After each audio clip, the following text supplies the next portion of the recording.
Greetings, all of you! Today is a very special Form Terror Thursday. It's our Halloween special spooky episode. And I have my YouTube on right now, so it's making all sorts of noise. There we go. Okay, all right. So, without further ado, we're just going to jump into it. I keep hearing audio from me, probably through you. Can you mute it? How do I do? Oh, okay, wait. Mute you? On the YouTube, let's see here. You good? Yeah. All right. Still for you? Now I'm still hearing it. Hold on a second. Okay. What's up, everybody? We have Smelly Elle in the house. Everybody say hey. Whoever's on and whoever isn't, you'll see you later.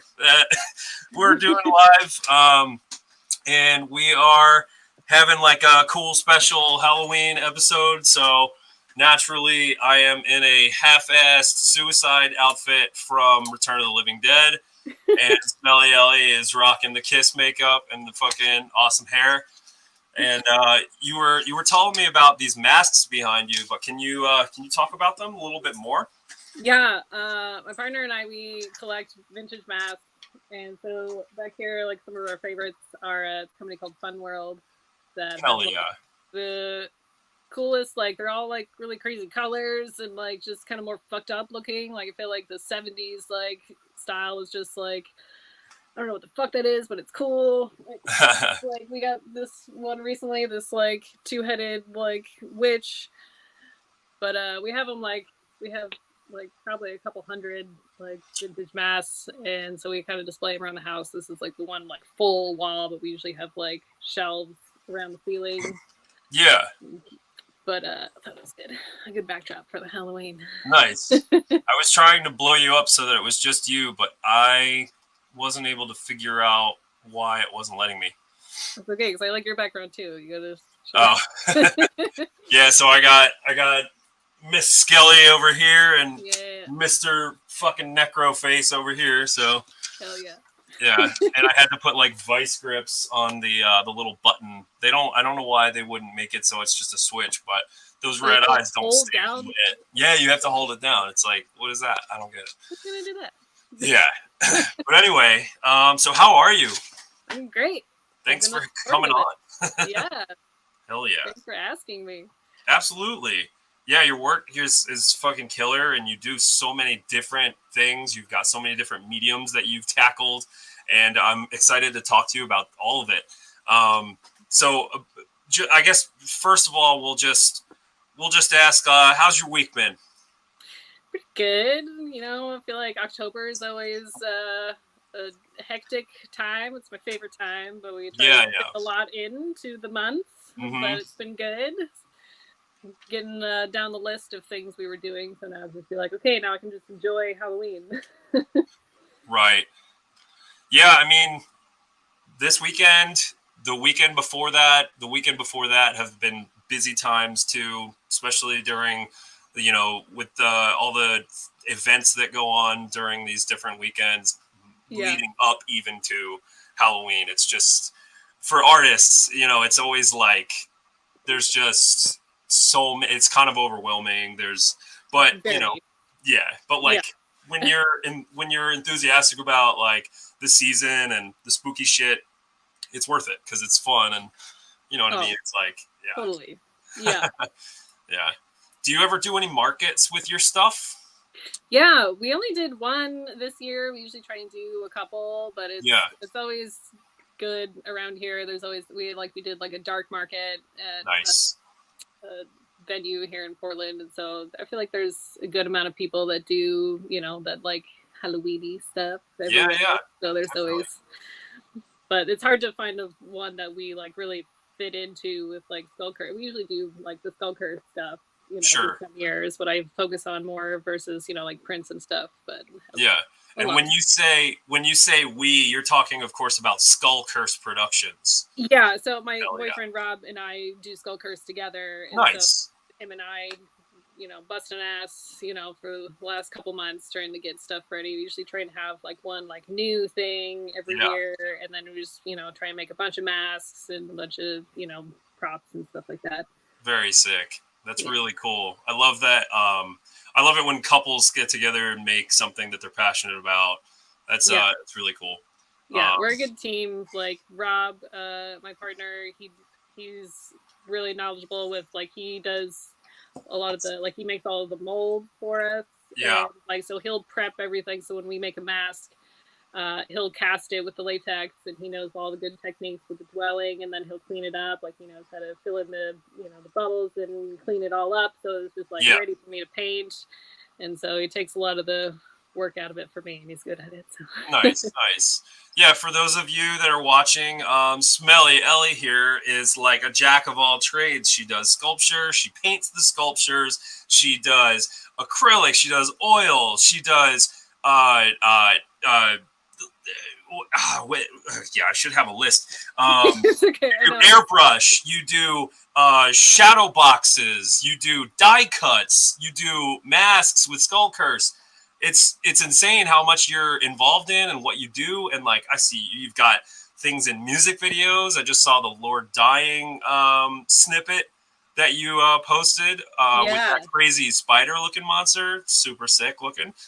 Yeah, I just kind of really got into that this year with my friend Mark Schneider, who does Faust and Company. But the director Zev Deans, I kind of connected with him. I was just like in one of his like music videos previously, and he saw that it's like, oh, you like make stuff, and he's like, oh, can you make these like big like masks in like 2 weeks for this thing? It was like, oh shit, like I don't think I could do that on my own, but maybe if Mark can help me because we've been working on projects together previously. But I learned so much from him on how to build stuff like that out of just like cardboard and foam pretty much and make it look fucking like film ready. It was so cool. We did that one and then we did one other one after that it hasn't come out yet, but I'm really excited for it to come out, which I feel like we just like doubled down on how much shit we did and it's so good. Nice. That's awesome. Is it for Lord Dying again or is it for another band that hasn't been? No, it's for this band.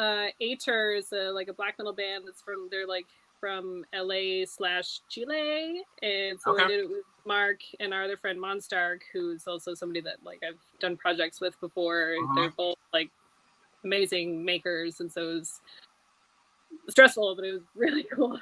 Right on. All worth it in the end. Yeah, I mean, any labor of like artistic creation is gonna be stressful in some points, but it's not art unless you're like freaking out. It's fucking dying. Yeah. Yeah. Well, that's awesome. It's really fucking cool. I think like it would be so cool to have something to say like in a music video or something like that where people are just like, whoa, that shit looks fucking nuts. Who did that? And you can be like, I fucking did. That's it feels cool. Hell yeah. That rules. Well, maybe we can talk about how you got started with different like creatures and monsters and your interest in doing these sculptures and paintings and things like that. Yeah, I mean, I get anxious doing one medium too long. I guess I get like bored and like I love doing like ink illustration and I love doing oil paintings, but I'll finish one and I'll feel just like exhausted. Like I gotta do something else. So I always have to like sculpt or something in between. Right. But I mean, I've obviously always been into monsters and heavy metal, me and my boyfriend were collecting masks for like years. We was like, we have to figure out how to do this. We had like no idea how to do it, but just over like years, just kind of picking the brain of like people that we knew that maybe we didn't just want to be like, tell me how you do that. Right. Just be like, it's such a insane process to just be like, hey, this is how you do it. It's a lot of trial and error and stuff. So, but we had our friend Kevin in town that went to the Tom Savini school in LA, and he's like taught us how to make mold. Cool. And then we just kind of, through picking people's brains and our own trial and error, kind of figured it out over years and got into that. And like, well, we don't want to just make masks. Let's make like other little random things, because we just like vintage Halloween in general. Like we want to make, paper decorations and other stuff. And it's just more exciting, especially if it's something we've never done before. Like figuring out how to do it on our own is more exciting. So it makes you more pumped to do the project, and it's a little more fulfilling, I guess. So it's I gotta change it up all the time. Right on. I mean, I get not wanting to stay on one medium for too long, or like feeling like you need to jump to a different process so that it doesn't get like monotonous or like too boring, I guess. But the things you do that like is fucking awe-inspiring. It's so many great pieces of like different creations that really inspire me to do all sorts of different things too. So like seeing that you're working with sculpture, like I've always kind of thought about doing that, and I really do want to. Like I used to like mess around with like clay, and I felt like maybe there could be something with that later on, but like I've never done it. I'm like down all the way to, like getting it made solid and then painting it and replicating it and shit like that. So it's pretty fascinating. And, I see that you've even made jewelry, and I think you stopped production of that probably because of how tedious it is, but yeah, I just did like kind of one run of it, and I do want to make more, but like it's hard to sculpt like little tiny things. Whereas it's nice to make it like delicate, especially for women that want to wear it. But I do want to do it again. But it was just kind of a lot, and it's like, well, I'm done painting these ones. Eventually, I'll get around to making different ones or something. But and once you pull it out of the silicone mold so many times, it just kind of starts like ripping it up. So I'm like, I have casts that I could like remold it and do it again. But I'm like, well, if I'm gonna do it, might as well make something else now. Right on. Well, so you mentioned a little bit ago that you're a fan of heavy metal, and obviously you're wearing like Kiss makeup, and that kind of is a good segue to talk about that new Split art, cover art that you did for Necrofilth,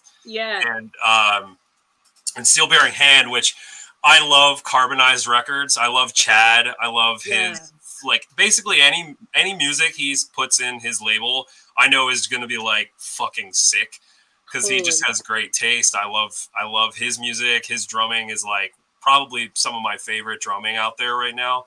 So like like as far as like newer bands go, like running death metal bands, Chad is like a fucking workhorse. He's a force to be reckoned with. I love it. But that's a really sick cover that you did. We can pull that up, and we can talk about it a little bit. I wasn't sure why this didn't let me. It went away on me. Damn it. Hold on a second. Okay. I have to get rid of some programs on my thing. While I'm doing this, maybe you can talk to me about a fond memory you have of Halloween growing up. Like anything that just sticks out, like a weird memory that you have, like something gnarly, something cool. When I was a kid, probably like elementary school age, I used to have Halloween parties, and they were pretty epic. Like there was kids that would like really only be friends with me around Halloween so they could try and be invited. But my mom was awesome for helping me do that. We'd like spray paint the garage floor and make it a whole decorated thing. Deck it out. We'd made like a coffin at the front door that a friend of mine would like lay in and scare everybody. And sick. It was always good, watching movies that we definitely weren't old enough to watch, but shaped me as a person. Hell yeah. Yeah.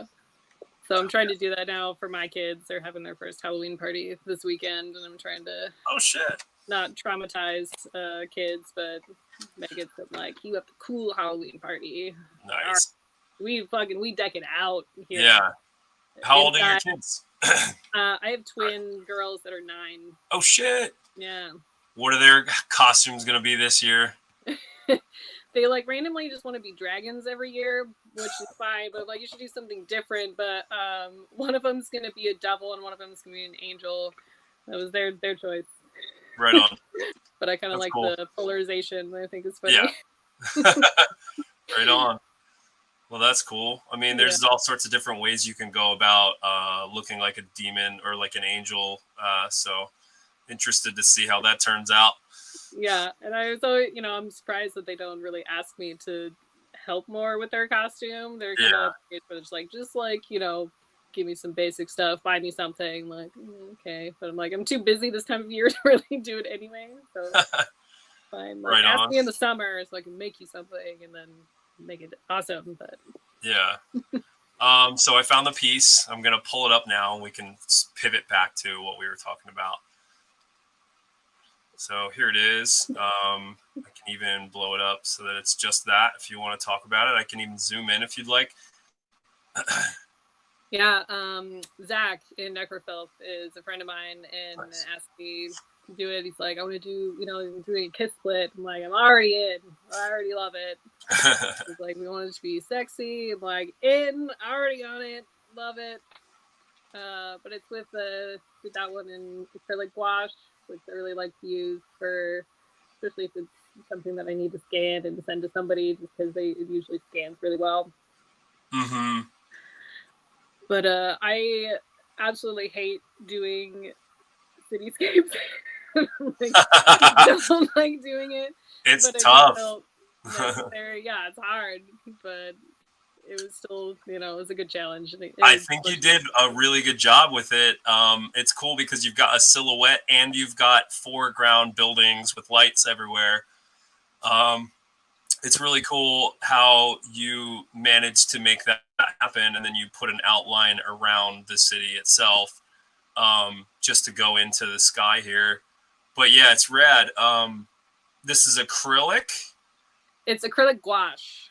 Got it. Yeah.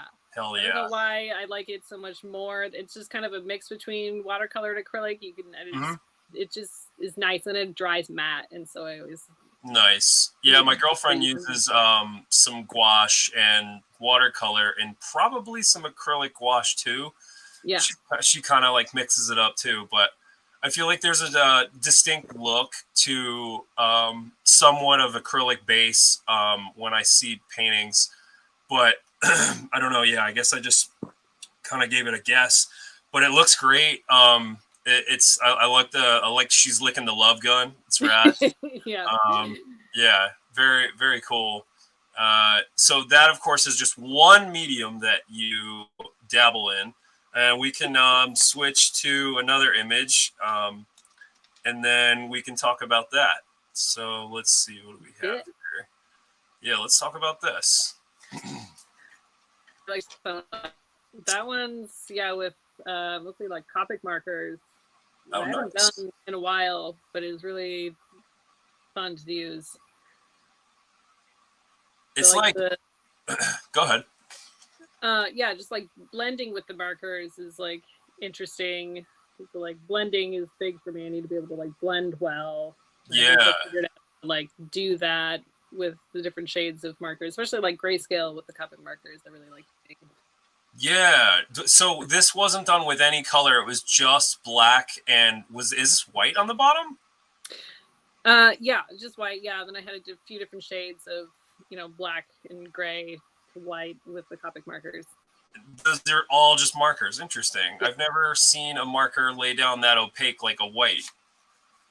I feel like part of it's probably like, if I edit it later, but I think I did use some like whiteout in certain areas. Okay. So it's probably a little bit of that too. Yeah. Okay. Well, I mean, that makes sense though. Yeah. I haven't really messed much with markers in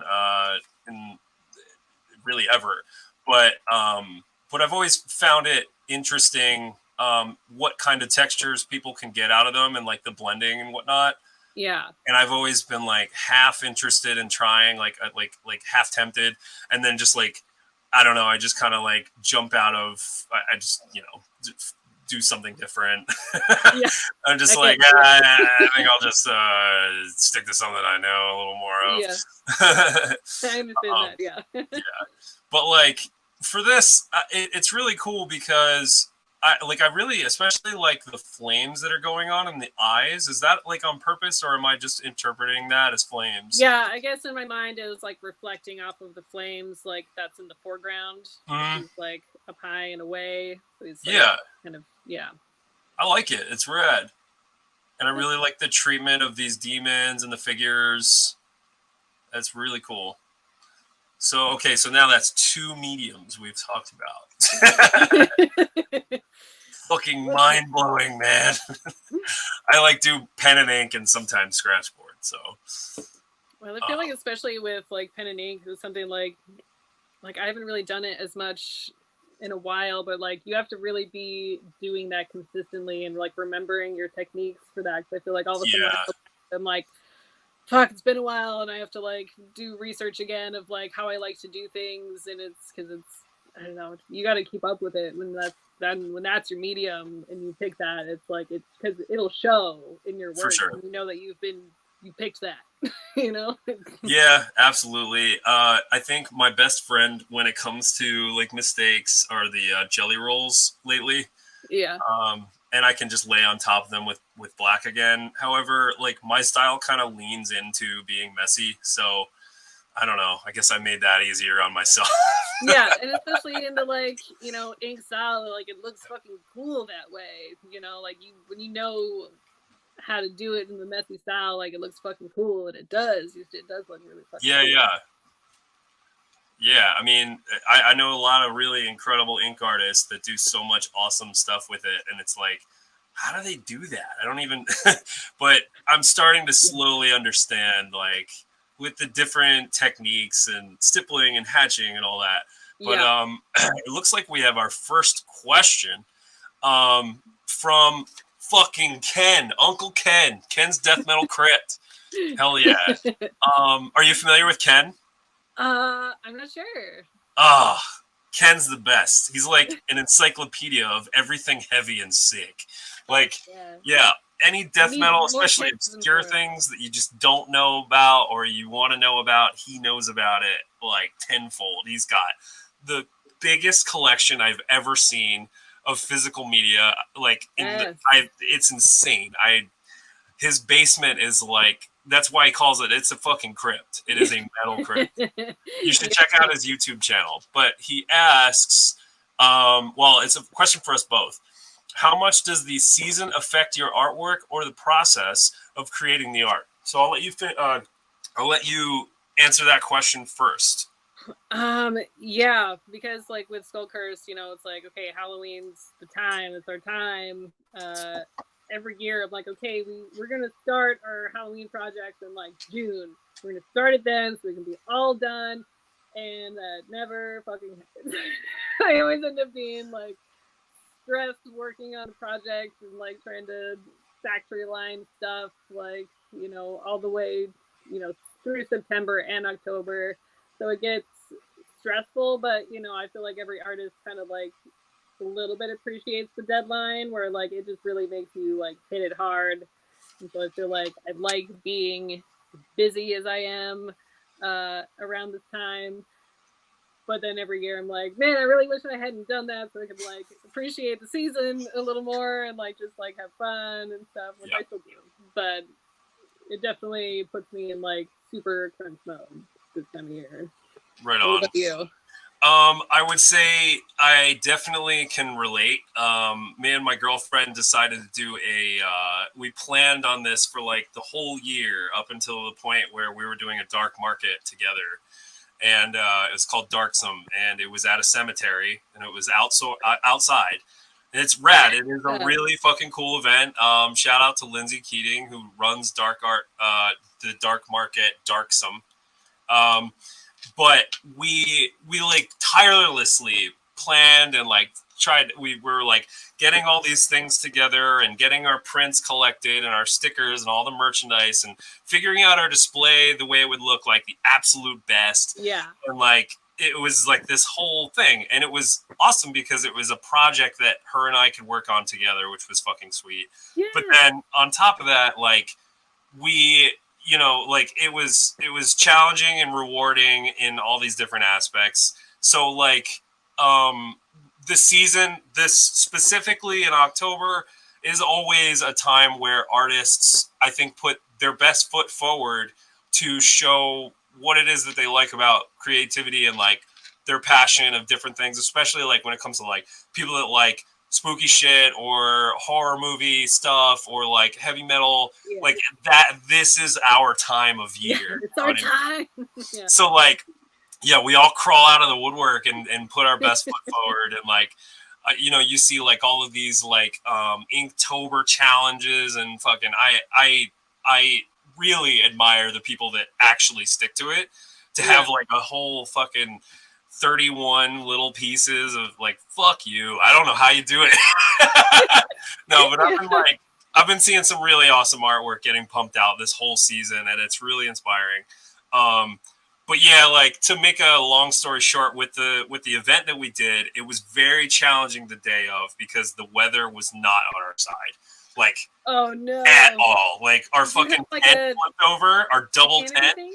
Yeah, we had like an easy up or whatever, those pop up tent things. Yeah. We had them that were like, we planned on like combining like putting them right next to each other so that we had like a full, you know, double size display spot and like tables underneath. And then we bought, you know, like tent walls, thinking this is gonna shield us from rain. And I bought this fucking huge 20-foot by 30-foot tarp so that would protect everything and hold it down. And I brought like my free weights from home and all this shit. That's good planning. We get there and like it's just everything I wanted to like help us was like just hurting us. Like the extra tent walls we bought and like all that like made basically a giant wind pocket for like the whole thing to flip over. And this was before we even got our shit, like our art set up. And then once we finally like figured, okay, our tent is like, okay, like that should be all right. We started setting up the artwork part, and like poor Steph, like her display like fell over like 5 times. There was like prints flying around. We had to grab. It was a very challenging day. However, we stuck through it. We got past it. We fucking like just stayed positive, and we actually made a really decent day. You know, we made some good money and had a good experience. Made some, you know, new friends, and it was a good time. And then we celebrated and had a fucking feast. So, you know, that's the kind of thing that it just. It's funny. The one market. Hold on. What? It sounded like. I mean, you froze for a second. So like. Okay, go ahead. Good. Okay. Yeah. No, it's funny. The one market we did too. We had one like catastrophe moment right at the beginning too, where like we have these 2 like metal racks that we like with like pegs and shelves and stuff. Yes. And we make these little like formaldehyde freaks. You know, they're kind of like faux specimen jars, like pickled punks. You know. Yeah. And I normally only fill up like 1 or 2 with water just to kind of show what they are, but we sell them without, so they're not like super heavy. But I had one on the shelf, and the rack like totally just like, I don't know if it got bumped, what, it totally tipped over and it smashed open and water went everywhere. And then, like, so a couple of them broke, and then like some other vendor was like pissed. They thought it was like actually formaldehyde inside. So like, what is this? Like, no, it's just water. It's just water. Oof. But it was like so embarrassing. We're just like, we should just go right now. And like, did you stay? Did you stick it out? Yeah, no, we stuck it out, and it was fine. It was a decent market, but it was just kind of like, oh god. No, yeah, and it wasn't just us. Like for the event that we did, like everyone that was kind of like uphill was experiencing like some really shitty weather, like going against their plans. and like the poor neighbors we had, they just reduced everything down to the simplest, everything laid out on a blanket, like because they had all these like actual like figurines and things like these, I don't know, they had like all sorts of stuff that you wear or you just like put on a shelf or whatever. And so she just put it all out on a blanket on the grass after a while. It was like that insane. It was just totally took the tent down, got it out of there, just sat on the grass. It was, I mean, it's bold. Jay got an umbrella to his head. Like it was so much. Yeah. It was really a lot. bold to do an outdoor market this time of year. I don't know, it's different maybe in your neck of the woods than mine, but it's really like hit or miss where it's like could be sunny and like super warm, or it's just going to be torrential downpour, and like you can't plan on an outside one. Right, and you're in Portland, Oregon, right? Risky, yeah. It's risky. Yeah. Yeah, I know that Portland can take its fair share of rainfall. Yes, so yeah, but thank you, Ken, for that question, man. Really appreciate you tuning in and asking questions. Hopefully, if anyone else is interested in asking us questions, please feel free. Hell yeah! Well, that's cool that like we have some connective tissue there, because like events like running, like selling your own wares or whatever at an event is like a whole different thing than say selling online, or and I'm talking about like prints of your artwork or physical things you make. Like let's maybe talk about, because I hopped on your shop and I saw that you had a gargoyle made of paper mache that you were selling. Is that like a one-off thing that you're selling, or is that something that you've made several of that you have for people that want it? No, that was just a one random one.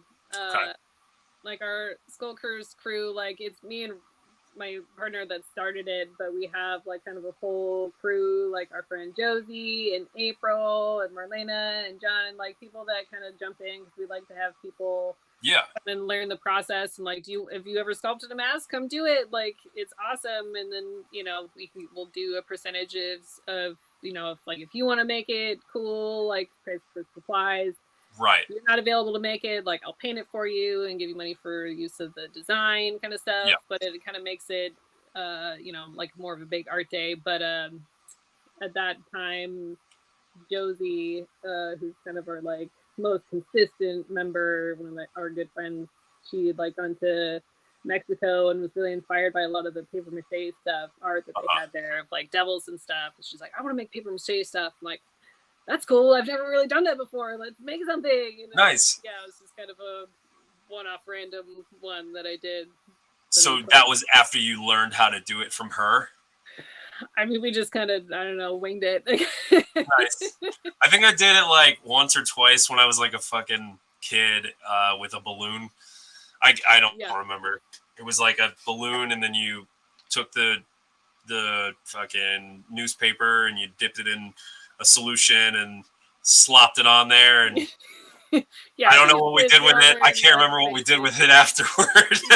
I think we made it into a piñata or some shit. I totally want to make piñatas. I want to make like demon piñatas. Hell yeah, that's a great idea. You should do it. But like the trick is to, because we're all taught as kids to do like, strips of newspaper and like glue and water and stuff.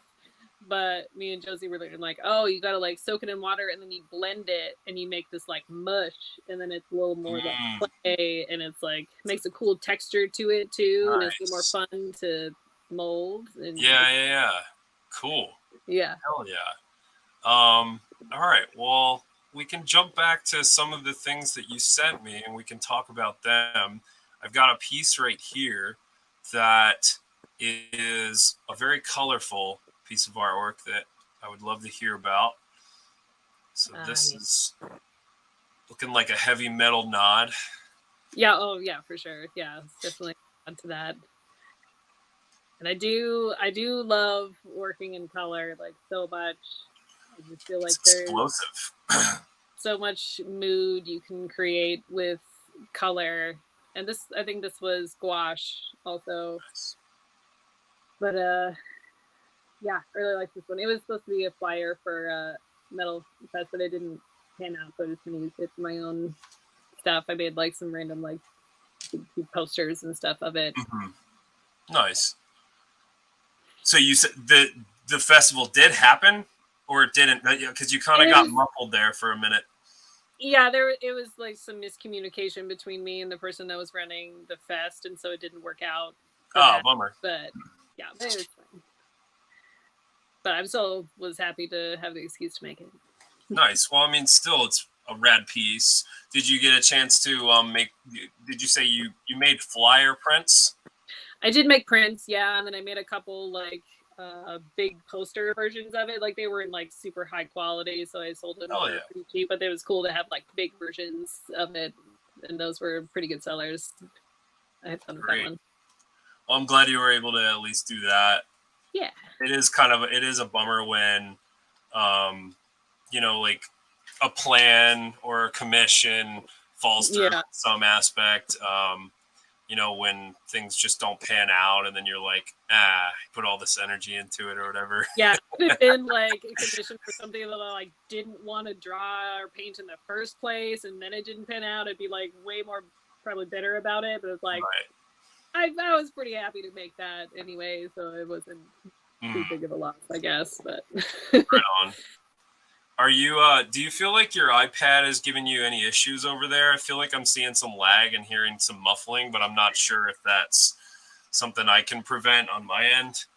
Or it might be me, unfortunately, because where I am in my house, down in our basement, I feel like it's for the most part working okay. But yeah, it's probably on my end, but it's the best place I guess to do it in my house. Unfortunately, I know that these kinds of things tend to drain the battery of an iPad pretty substantially. Do you have yours?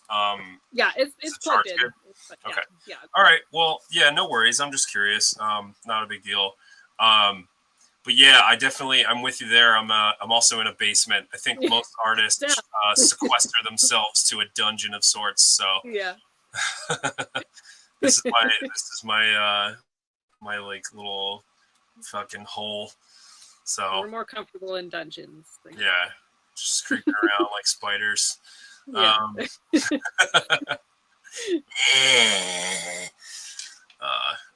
Cool. All right, so let me see here.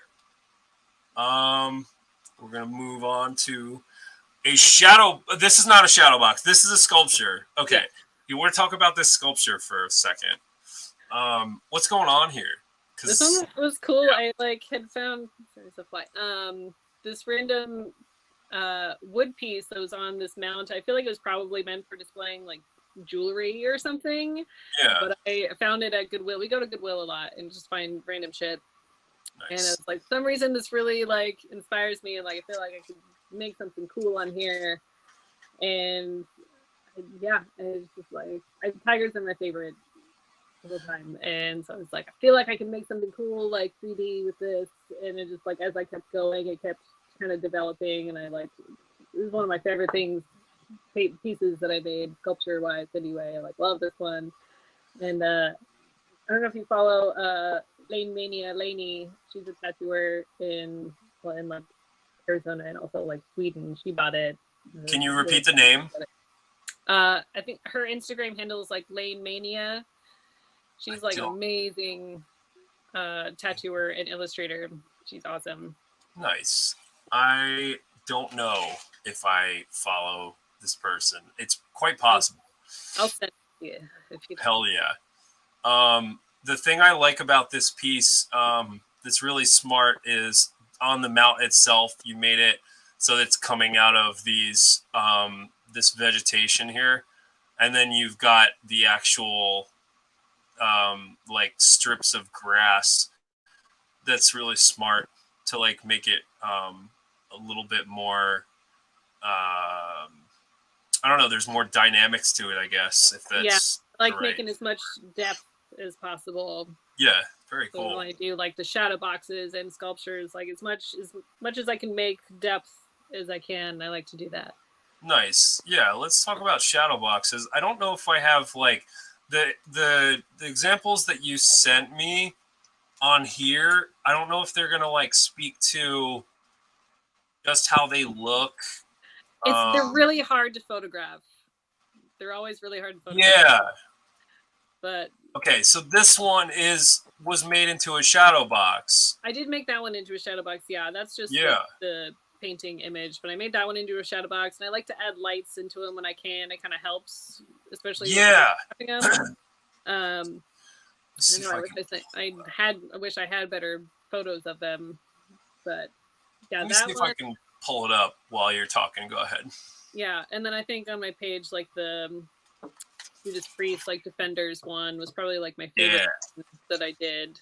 Oh yeah. And that one I made with the intent to make it a shadow box. A lot of times I'll make them into shadow boxes after the fact and kind of figure out how I'm going to layer them to make the right effect. But that one I had painted the original with the intent of making it a shadow box, so I feel like it was easier for me to make the duplicates of it. Right on. I'm going to pull up the Defenders of the Faith one real quick because that one is awesome.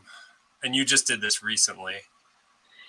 Yeah, I think I finished. Well, I painted the face piece for that one like years ago, and I think I just I had other plans for it and just never got around to it. And then I think it was during COVID where it was like, I'm gonna finally finish this, and like painted all the other pieces. Nice. Got them together, but it's nice when I can scan them in separate pieces, so when I print them out, I can cut them out and not waste so much paper. But yeah. So here it is. Yeah, it came out fantastic. It's super sick. Yeah. Look at those colors, man. Just like the album. It's rad. So what goes into, like, when you're cutting all of this away, like, how much planning do you have to do before you just go into a painting for this?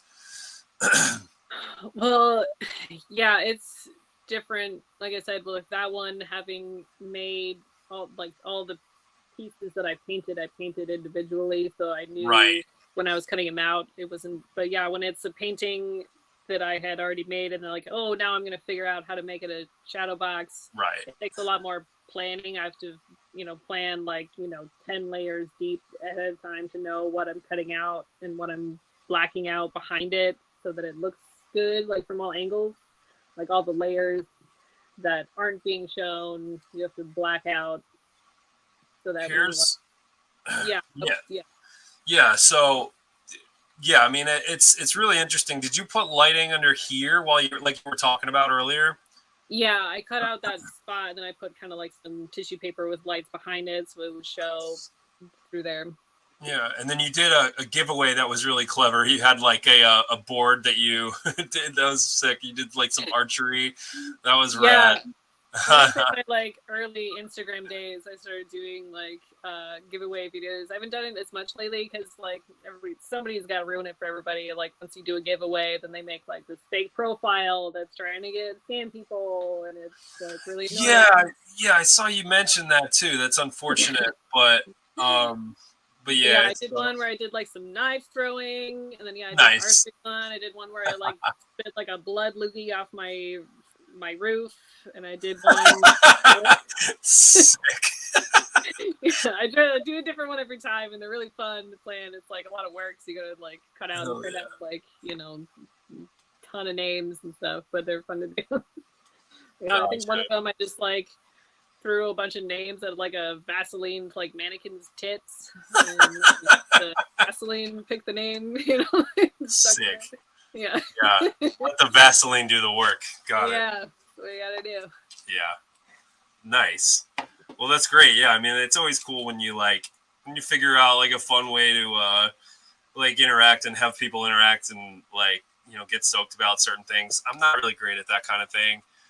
I saw you also did for Skull Curse. You had your friends pick out of a hat or pick out of a bucket or something, what they were going to paint and sculpt next and stuff like that. Oh, Yeah, we did that as kind of like a group project. Yeah. It's just kind of like you get an assignment, you know, and you get Yeah. the assignment and you do it, and you got a deadline. It's like a kind of a team thing. And Fucking love it. do it. Yeah, it was cool. It was fun.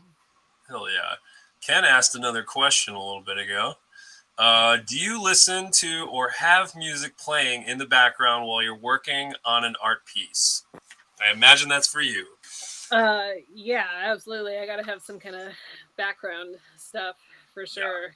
And it'll always, you know, kind of depend on my mood or what I'm working on. Right. But I like Of to have, course. yeah, music or a show sometimes, you know. Right. So what would you say, like, what's been on heavier rotation in the past few days? Man, it's always different. And then I'm like, when I'm at work too, I gotta like, I pretty much do the like DJ for like the shop like all day. So I'm always trying to think of like, okay, fuck, what have I not listened to in a while? Like Right. today, because I was gonna do this, I just listened to Kiss all day. But Nice. Get in the mood. Yeah. Hell yeah. Yeah. So if I'm go at ahead. home, though, Sorry. we have like a pretty big vinyl collection upstairs, and so it's nice Nice. to, you know, when you're trying to think of something to listen to, like, you know, like on, you know, YouTube or Spotify or Sure. something, it's really like it's hard. But when you have physical media to look at, you can browse through. It's so much easier to find something. So we have it all, you know, categorized by like, we got black metal, death metal, thrash metal, and then just like rock. And then we have a big soundtrack section, and then like 80s, you know, and then Cynic. you know, like funk and stuff. We got Nice. a pretty good selection of all of it. We got, you know, eclectic taste. Nice, nice. Yeah, I don't think Ken knows anything about that. Yeah, I'm sure he has no idea what it's like. He literally has like a rock wall climbing fucking section of his basement, and climbing all of the CDs he doesn't care as much about. Yeah, it's funny. CDs is like the one thing I really don't listen to anymore. Like we have tons of tapes that we listen to when we're like working in the garage because we have a tape deck out there. So Nice. tapes in the garage. Upstairs we listen to vinyl. And you know, if I'm anywhere else randomly, I'm probably stream it. But right on. And then we have like a ton of CDs, but I don't know, for some reason I just never go to those. I get it. I mean, I think like they're good for like the car, I guess, too. It's the car, yeah. Yeah, and like I don't know, it sucks. Like you gotta have like a decent boombox if you're gonna like toggle between CDs and tapes. And I bought mine at like a Goodwill a year and a half to 2 years ago, and it is not great, but you know, it's something so that I can like listen to physical media down here if I want to. But mostly I've been listening to YouTube just because I want to hear like all the obscure old school death metal shit. Yeah, so, the stuff that's harder to find in physical media. Yeah. I'm definitely like really stoked to be able to listen to things like that unfortunately I missed out on physical media of. Or just in general, just growing up and not understanding it was out there, just like a completely different world, you know? So especially that's why like I respect Ken so much, because he's like exposing people that don't know about these obscure old school death metal bands or black metal or whatever you want to, you know, whatever you're into. He probably knows about it. He's out here educating us. Yeah. Ken just said he spun 3 CDs tonight. Nice. Hell yeah, that sounds kind of small. Like, what's going on? Are you okay over there, Ken? Are you okay? 3 CDs. Jeez, man. Yeah, that's awesome, though. Yeah, I mean, I think it's really cool that you have, like, you do have a collection of physical media and that you and your partner can listen to, like, vinyl in your house and stuff. I look forward to doing that with my lady as well when we get a place. So we're big on physical media in general. We have a couple thousand VHS too. Hell yeah! Like we do, VHS and CDs and tapes and vinyl and like you know, fucking shit we don't even have to play on. Like I have a couple Blu-rays. I don't even have a Blu-ray player and like laser discs. We got a couple laser discs. I don't have even any way to play that, but you gotta have it. Yeah, you just get to look at the cover and go, neat, and then just put it back. There's ones that are really cool covers. Like, it's just cool to have. Yeah, no, it is. I mean, especially when it comes to like making art for bands, like being able to hold that in your hand and see like how it came out, like that's fulfilling. Yeah, so, absolutely. Yeah. And like, if the shit hits the tits and the internet goes down, what are you gonna do? You gotta. You're still gonna have that rad fucking necro filth and steel bearing hands. Yeah, we'll be okay. Yeah, we got that. Yeah, steel bearing hand. Holy shit, that band is so fucking good. Yeah, their cover on the split too is like perfect. Like, they don't seem like they make mistakes. Yeah. Yeah. I don't know where the fuck my steel bearing hand shirt went. I had Slan Hell shirt that I bought from Carbonized, and it just disappeared. And I feel like all of my coolest shirts just disappear. I feel like people are just like out to steal my shit when they see cool stuff. And have you seen that meme where like you wake up at 3 a.m. and you're just like, "Where's that shirt?" Like, wait. No, I haven't seen that meme, but I can relate. It happens to me. Like, wait a second. I haven't seen that shirt in a long time. Yeah. Where is it? Who fucking took it? So I know I didn't get that drunk. There's only so many places it could be. Exactly. Let's see here. We've got so many things we could talk about. So yeah, here's let's talk about this mask here. I have, for some reason, the folder that I opened didn't have the mask, the lizard mask, the reptile head, the snake guy. Cool. Not the lizard, sorry, Snake John. Where the fuck is it? Well, I have this. I'll find it. But yeah, I mean, at least you can see it. Yeah. Yeah, can you talk about this fucking awesome snake mask that you made here? Yeah, so I love Conan, right? And I'm really obsessed with like the Conan the Adventurer cartoon. Did you ever watch that one? I have not, but I'd like to because I like Conan as well. All you have to do is look up the like theme song for Conan the Adventurer. Like there was like a good while where it's like I wake up first thing in the morning and I sing that song and I have a good fucking day. It's so great. But anyway, in the cartoon especially, because like in the movies too, they have like Set is like this like snake god, and they have in the cartoon they have these like soldiers, like snake men soldiers, and I was kind of inspired by that. And like originally, I still want to, but I wanted to make them like little chainmail like hoods, Hell yeah! It's called the Soldier of Set, and so I just really love the concept of like snake people, not this reptilians or whatever, but snake people. Yeah, I always liked the snake arrows that are just like they turn into real snakes after they've been shot. Yeah. Yeah, those are rad. Yeah, in the cartoon too, with like when you kill one of the soldiers of Set, they just like there's like this portal that opens above them, and their like soul gets like sucked into this portal, and it's like so fucking cool. Nice. Yeah, that sounds sick. I want to check that out for sure. Oh, you'll love it. And it's like it's a kids show, and there's like totally. one character that's kind of the comedic relief, but the rest of it is just like all sick. It's awesome. Like the coolest like story plots and like characters. Everything's cool. I love it so much. Nice. I found the photo, of course, after we're done talking about it. But so I will pop it up just because I want to know a little bit more about how you go about making it. So give me 1 second. Okay. It's just a lot of toggling back and forth with this program. I feel you. It's the free version, so yeah. What are you gonna do? Make sacrifices. Yeah, there we go. All right, so yeah, can you talk to me about like how you sculpted this?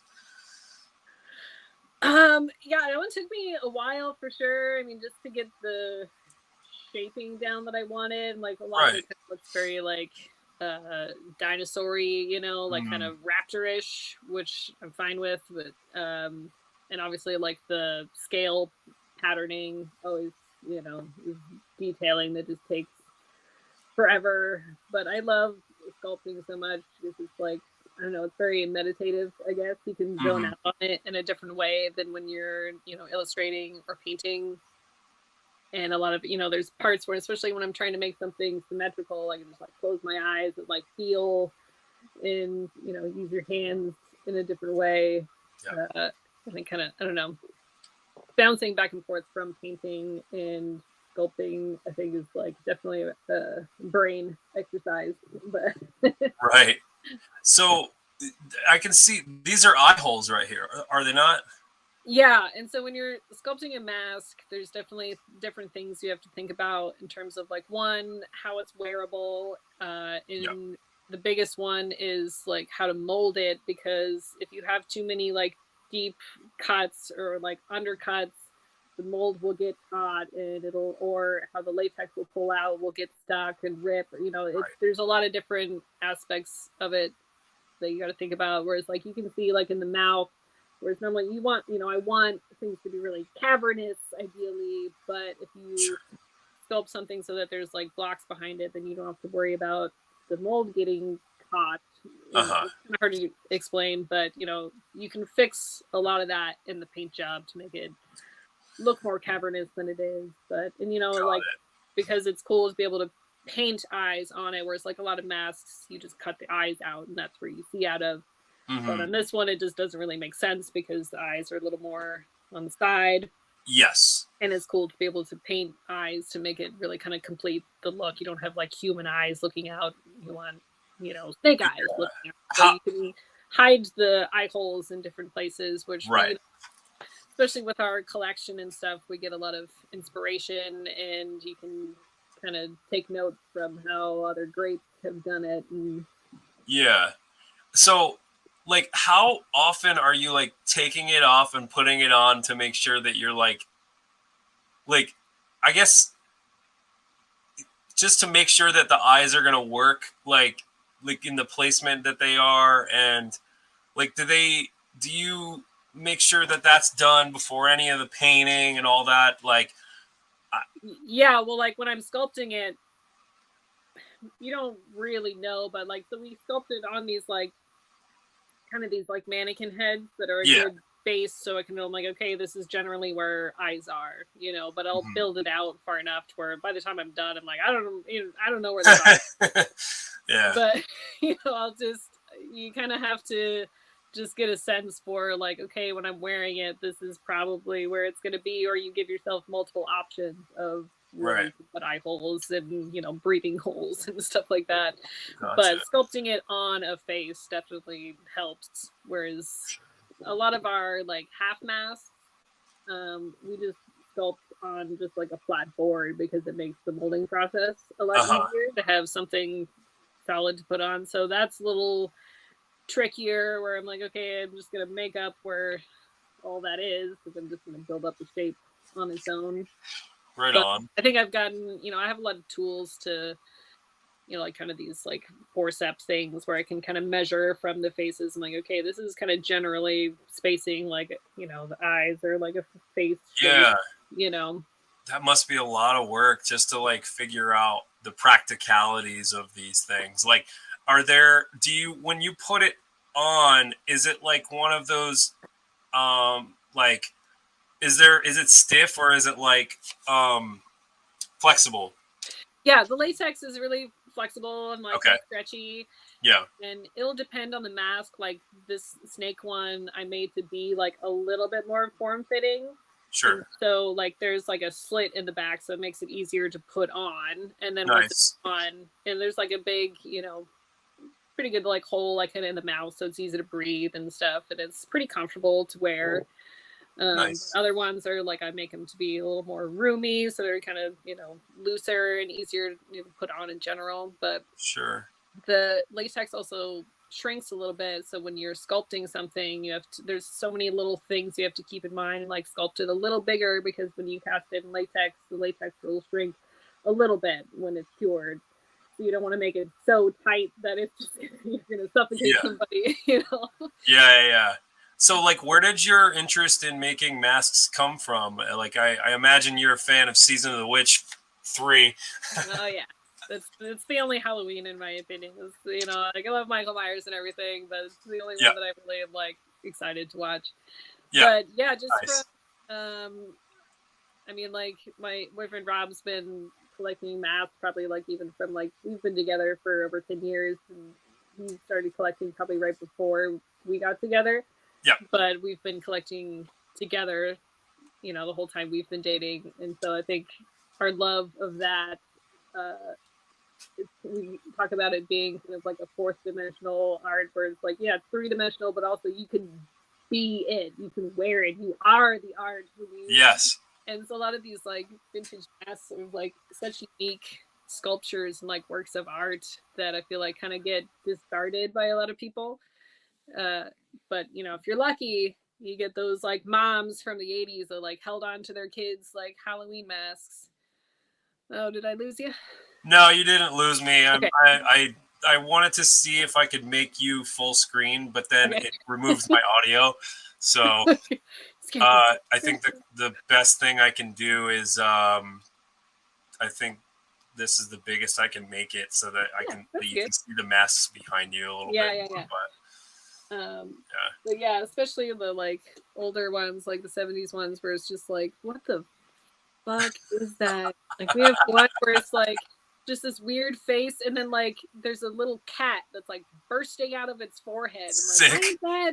Like, yeah, those are looking wacky as fuck. Yeah, like, they're so fucking weird. So weird. Look at this one. Like, what is that? It's like a chicken thing. Yeah, this that's one's like gnarly. I'm trying to figure out how to point. Like this one's like a cool, like supposed to be a gargoyle. And like I can see Ronald McDonald sniffed too much green paint, orange before. And they have such these like bizarre like, colors. And like these ones are all like a lot of these are a certain company, and a lot of the different companies are so unique and just fucking weird. Yeah, box, man.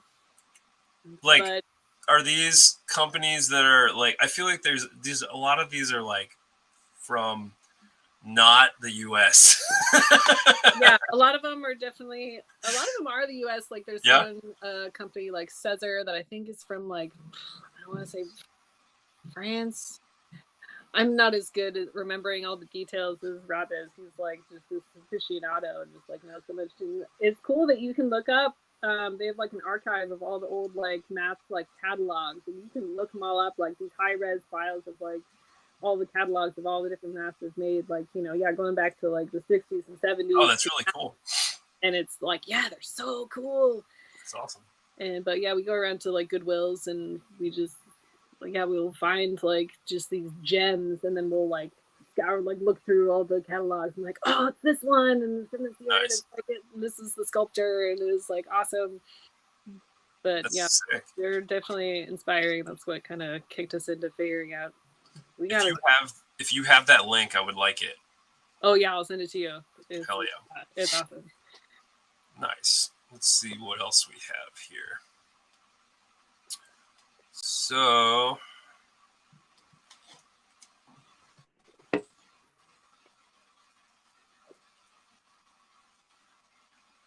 talk about this piece.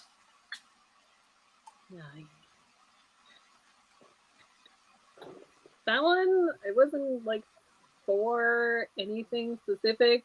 I have, you know, like there's so many of those like old fantasy art like books. Yes. I'm trying to remember the artist. It was just like the pose of the chick that I really liked, and she, you know, doing something else. But I was really inspired by it, and I just kind of like wanted to make something. I'm like always like the 80s fantasy artists are just my favorite. I have, you know how they have those like trading cards the different artists, you know, like I have binders, like I'll collect all those. I have binders of like all like one artist, like say Juliet and Ken Kelly and Clyde Caldwell and all of them. Nice. And like, really, if I had to pick one thing to do, I'd really want to like hone in on like fantasy oil painting would be just like my ultimate. Like, I'm not gonna ever pick one thing to do, but if I had to pick, that's probably like my most inspiring one. And obviously, this isn't an oil thing, but I was gonna, you know, I think I made those into like t-shirts and stuff. Nice. Yeah, as far as fantasy art is concerned, anytime I think of that, I think of Frank Frazetta. Oh yeah, number one for sure. And I got a chance to actually go and visit the museum there in Pennsylvania. It was really cool. You should definitely do it if you're ever on the east. Yeah, I want to so bad. There's like another exhibit that you can see the collection of the daughters. Yeah, in the West Coast, right? Yeah. Yeah. What is that again? I can't remember where it is. I don't know. I wouldn't know off the top of my head. Yeah, I mean, I just know that there's like collection of that his son has, which is the museum I went to, and then there's a collection that his daughter has. Oh yeah. Because they run like the Instagram, the like Frazetta Girls, and like the merch. Yeah, I guess that's probably run by his daughter. Yeah, it's his daughters. Okay, got it. Yeah, what a legacy! Like your dad was fucking Frank Frazetta. Jesus. Fucking. You just, I don't know. Like, that is. I feel like there's a lot of pressure there. It's like, where's your amazing artwork? Yeah, what did you do? Oh, you're an accountant? Really? That's cool. No, I don't know what I mean, like, I know that his what his son does is run that museum, and it's fucking awesome. It's really cool that he like continues his father's legacy, and like the museum is laid out really awesome, and it's usually very it's like there's only like maybe you and maybe one other person or like party at the same time. Yeah, it's really nice to like, because then you get to actually talk to him and like and his wife, and he'll answer any questions you have, and that's cool. Make it really personal. Yeah, definitely a very very like I can't think of the word right now, but yeah, personal is the closest thing I can think of how to explain it. Yeah, I'll get there someday. I'll get there. Yeah, it's definitely worth it. I think everyone who's able to should go and experience it, because seeing the originals up close is like it's just incredible. It's I can't even imagine. Yeah, it's really cool. Do you know the artist Jeffrey Catherine Jones? No, not off the top of my head. They're kind of the same era, and we're kind of one of the other big like fantasy artists. Like their style is like really cool, but there's a documentary you can watch about them. They like transitioned, and so it's where like the Catherine comes from. But there's a time where they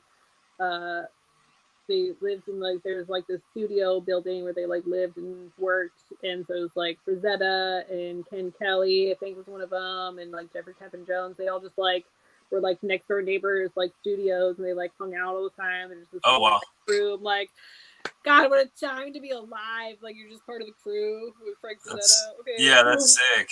I would like that link too. I'd like to check that out too. If you could send it to me. Website where you could watch the documentary. It was amazing, awesome. But it's like, gosh, this little picture of a window of time of just like all these just like really just hanging out with all these fucking epic artists. No big deal.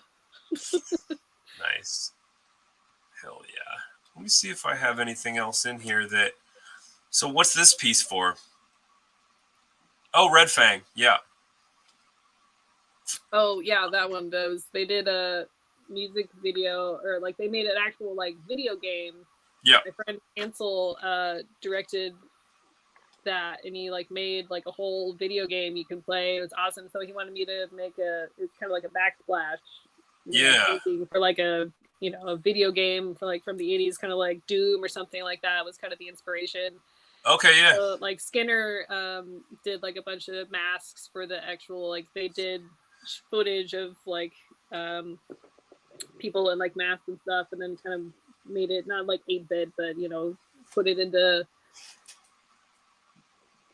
video game format.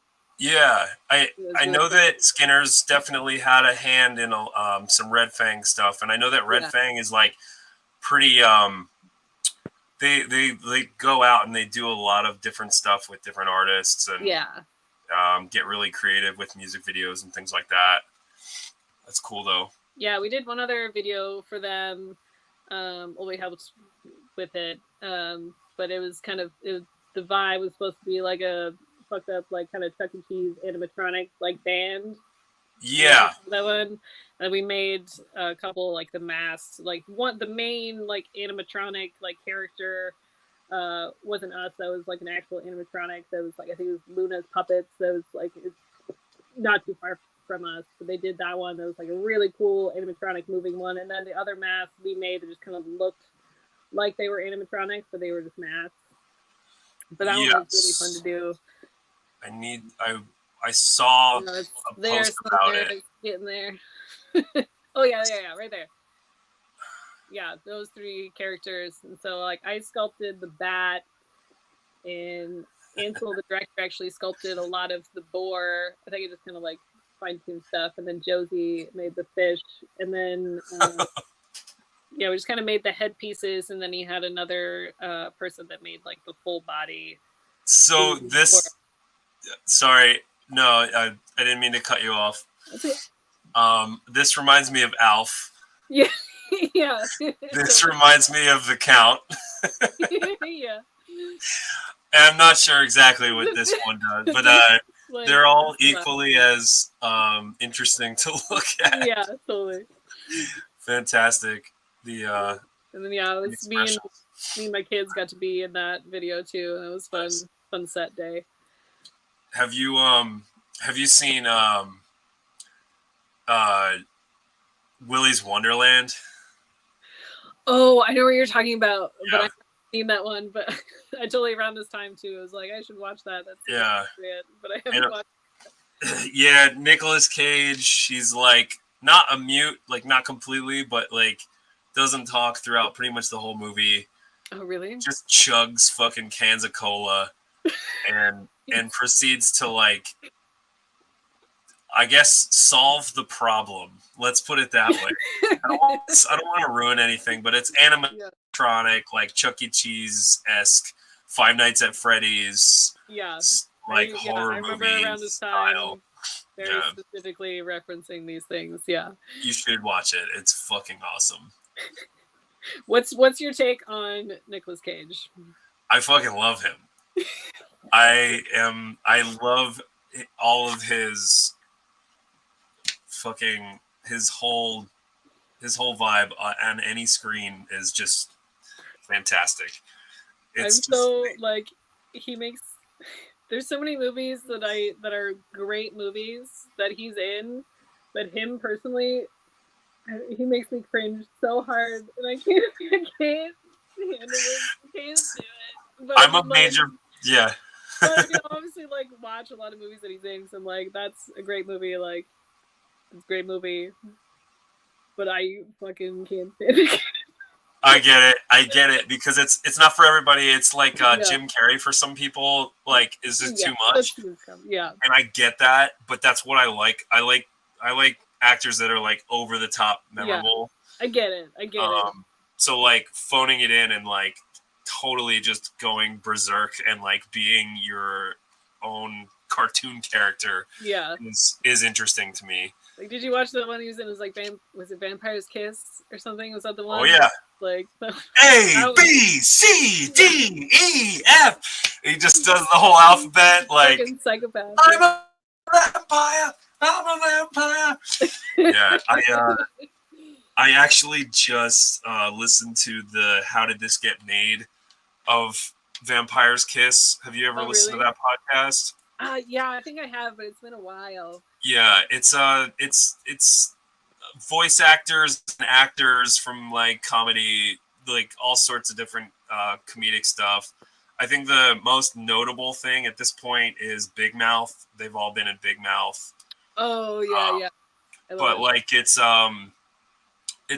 it's very entertaining because they'll just break down movies that are just like incredibly bad, like to the point where it's like awe-inspiring and like the weird, Yeah, like you know what I mean, like you want to know like what the hell like went into this yeah. and The the budget fuck is was this? and Yeah, why and when and how. yeah. And then Someone there's was other really movies that are passionate. like, say again. Someone was really passionate about this in order to Right. make this happen. Yeah, like for instance, The Room. Yeah. Or you know what I mean, like Yeah. movies that are just like not intentionally bad but are like and like we're really serious projects to the directors, and then like they just turned into like the most hilariously terrible movies like of all time, Yeah. like Birdemic, like stuff like that where like Yeah. yeah, like just terrible movies. But then they'll also watch movies that are like renowned as like really good movies, and then they like talk about what they like about them, or if they are that good, or if it's like Yeah. overrated or whatever. Like they did. Well, speaking of Nicolas Cage, they've done a lot of Nicolas Cage movies, but they You gotta did. talk about it. Yeah. Well, they did Face Off, and they like pointed out all the face waterfalls. Yeah. And it became like a fucking term. Like people started like, you know, Yeah. like referring to it as face waterfalls because of that. So it's like, yeah, they're changing lives with these reviews. I just love that there's a place for the like just confusingly bad movies where it's just like it kind of gives a lot of people like inspiration at the same time. I'm like, I can fucking make that movie. Like, you know, it's really like inspiring at the same time. I'm like, you put the work in to that piece of shit, but I watched it. Exactly. Like, yeah. It, you know? Well, that's the thing. Like, and I feel like that's like that kind of goes to why I do what I'm doing with this whole show or whatever is like because people they get stuck in their heads about like making artwork and it's not good enough and they compare themselves to other artists and things like that. And like looking at something like it's shit and maybe it is shit to like you and like maybe other people aren't impressed, but there's probably someone out there that's like, this is cool. Whether or not it's like actually like good, like there's something to appreciate about anything that someone like is putting out there. You know what I mean? Like it's even just the fact that you're doing it. That's where the appreciation comes from. That's where the respect is. Like and then going further and like putting it out there and showing other people what you did, what you made, what you were putting your fucking heart and soul into, even if it didn't turn out that great, someone's gonna have something like interesting to talk about. You know what I mean? Or like, I guess that's really like I'm looking to help inspire other artists and like people that like don't feel super confident about being artists yet, like from the whole spectrum. You know what I mean? Yeah. Because like everybody that like is on this planet has the ability to make something like to feel good about. You know what I mean? But like a lot of people get stuck and they don't let themselves like get past those points, and then they just kind of like think they're shit. Or it's so easy to give up. Just be like, well, oh yeah, it's the easiest. It's so easy. Yeah, I think everybody knows that they have the desire to like make art because it's just as humans, like you really have to. You have to in some form or another. You got to make art. You got to make something. You got to create something, or just do something that you're passionate about, and that in itself is an art form. You know. Yeah. So like, I guess, and it helps to like hear other people talk about these same like hurdles that they get over, that they have to get over, and like walls they have to break through, and you know, like situations where they, you know, triumph over their own insecurities and things like that. So that's important to me because I struggled with it, and I, you know, I still like will look at my stuff and go, wow, this isn't that good or whatever. But a lot of the times you can get past that and get to a point where you do feel good about what you're doing. And it just, sometimes it's faster than others, and it's usually faster to get to a place where you like it if you're doing it more consistently. Yeah, exactly. You know what I mean?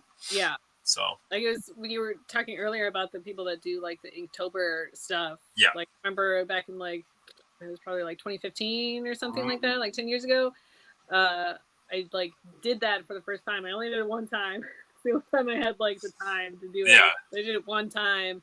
It was like in like a great age of Instagram, where it's like, you know, like I wasn't really like putting stuff out there, like didn't have followers, whatever, but like random people would like see it. My like, you know, daily like October, you know, Inktober things, and it's like, oh, this is fun. And then I like just doing it every day was such a like great Kickstarter for like, oh yeah, when I do it all the time, all of a sudden it's like doesn't feel as hard, or it's just like you can tell a difference, even just like little doodles, you know. But when you're gonna try and like really put everything into it and you do it consistently, like the jump you go through of like your skill level is insane. Like that's why, like, you know, every artist tells you like you just gotta practice, you gotta do a lot, where it's like that's really all it is. Like you just do it a lot, and it's amazing what you can do, what you're capable of. It's great. It's and then it's from there. It's like, okay, realizing,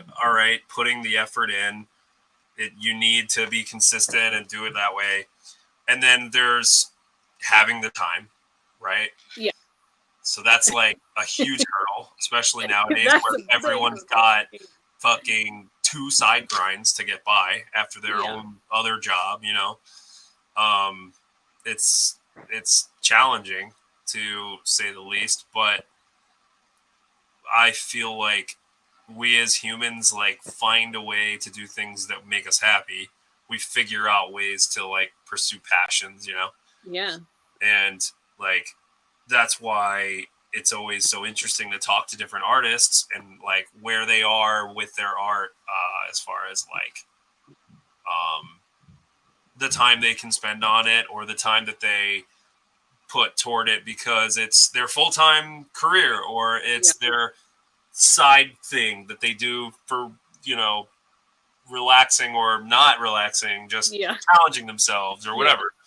It's always interesting because it's everyone's got a different story, everyone's in a different spot, so you know.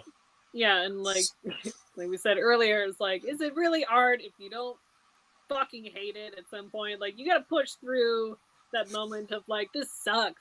Like, there's always that moment whenever I'm working on anything, like, ugh, this isn't really going how I wanted to. But if you just keep going, you just keep finishing, for sure, all of a sudden it's like, oh, okay, all right, 100%. I'm with you there. Like, I struggle a lot. Like in the middle of a piece, I'm like, what are you doing, dude? Like, this is your job. Fuck you. Art forever. Just stop. What are you doing? And then it's like you hit a breaking point where like, or not a breaking point. You hit a point where you like get back into your stride. Yeah, you hit the wall and then you push past it. Right. And it's like, if you're doing it more consistently and it is your day job to sit and draw, and this is what you enjoy, you're going to fucking spank out work like nothing. And it's not going to be that challenging. It's just going to be something that you do. Like, for instance, my friend Daniel Shaw, who just crushes artwork like left and right. Oh God, yeah. He's just constantly inking like the coolest shit. And you know, and it's like artists like that I admire and I look up to, and I'm like, how do you do? Like, I tend to separate my day into a lot of different things, and like I have a band and stuff like that. But you know, like I also have ADHD, so like I don't have the utmost ability to like stay at my desk for too many like too long of a block of time before I have to like pivot or do something different or like Well, it's a desk thing, and you should like get up and like move around a little, do stretch or something every once in a while. I can just absolutely. sit there at the desk for 8 hours a day. Yeah. Hard, but yeah. I'm starting to think about like whether or not like looking at a piece of paper like this for a few hours or whatever is like doing something to my posture to the point where we're gonna get big hunches for sure. Yeah, I don't want that. I'm trying to prevent that from that. I'm like, how can I do like if I have to have like an easel that's like face level and like that's like I don't know. I know that people. It's nice when you have the ones that can like tilt, so you can like have it at a better like posture. Right. But almost I think are like somewhat still like more comfortable when you're like goblin mode. You like and that's and then it's like somehow this is great. This is good. This is perfect. I'm great. Nothing wrong with this. I can feel a bone sticking out of my neck. It's fine. It was like that. It's fine. It looks good. Yeah, I mean, there's just all sorts of different challenges that like artists, I feel like, while they can also relate, like we have like all these like little nuanced challenges wherever our medium is, you know what I mean? And so like for you, like with all of the different things that you have your hands in, there's all these little things that like I couldn't even begin to understand what challenges you might have.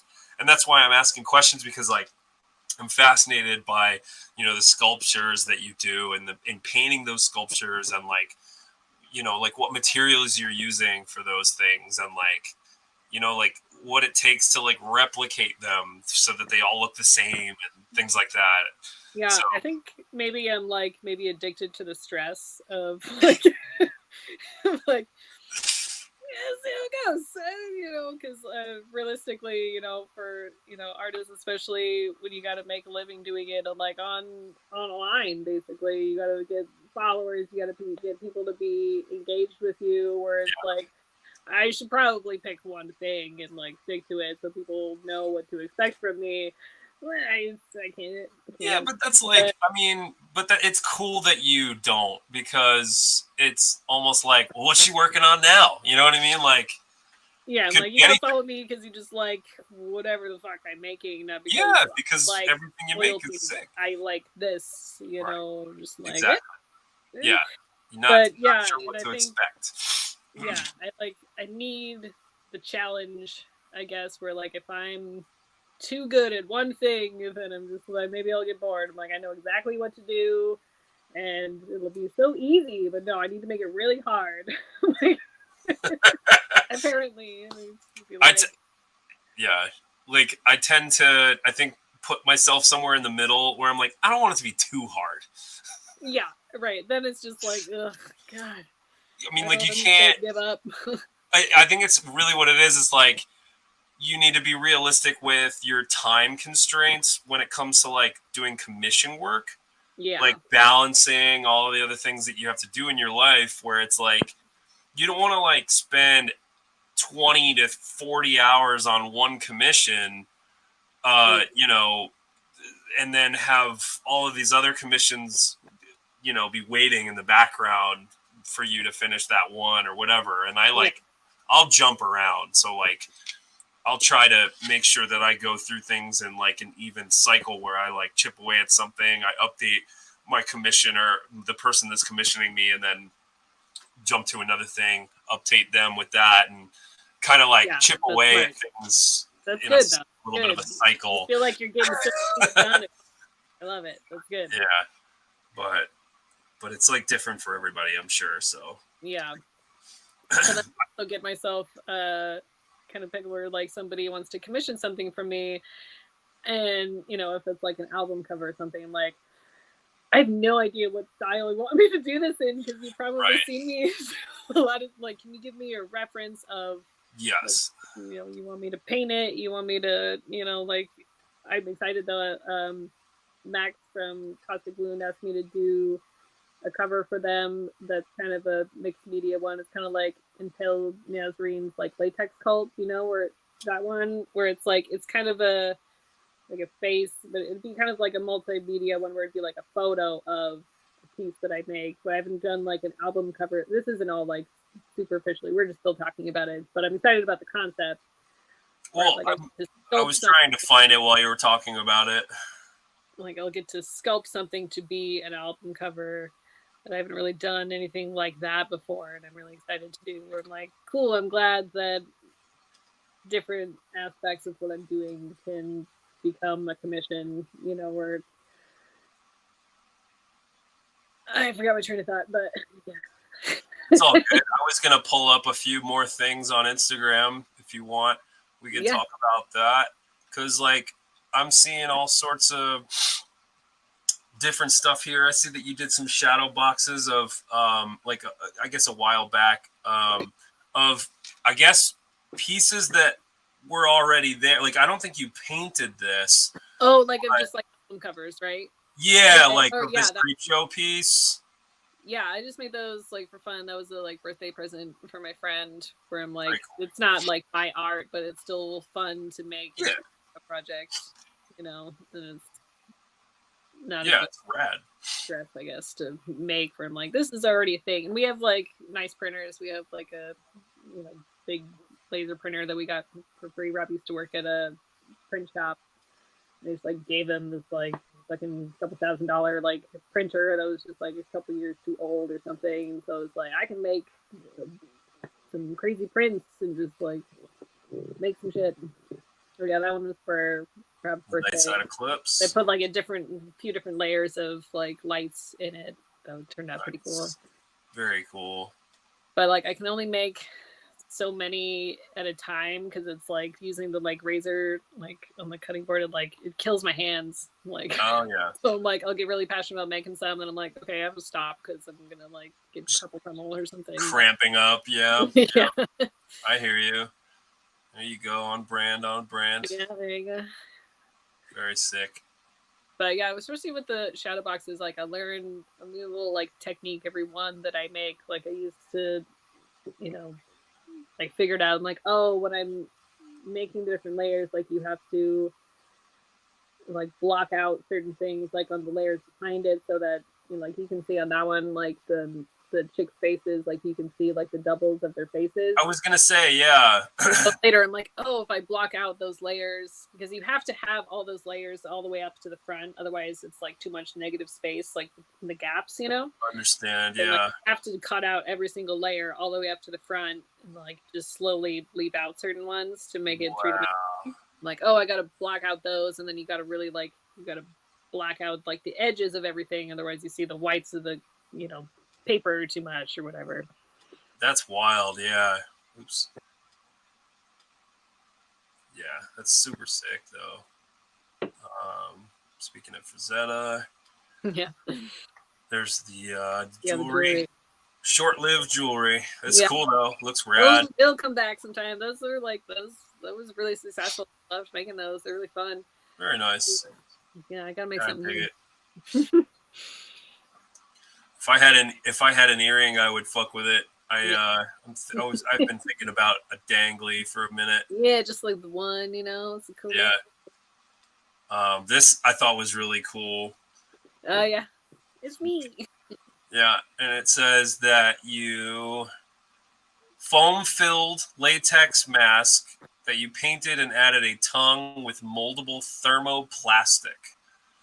Yeah, that was the sculpt of like my devil mask, and we foam filled it, and then I like stretched leather around a board and like did all the studs and stuff, and then the like thermoplastic stuff is cool. It's kind of finicky, but it's cool. So I just like kind of melted and shape it.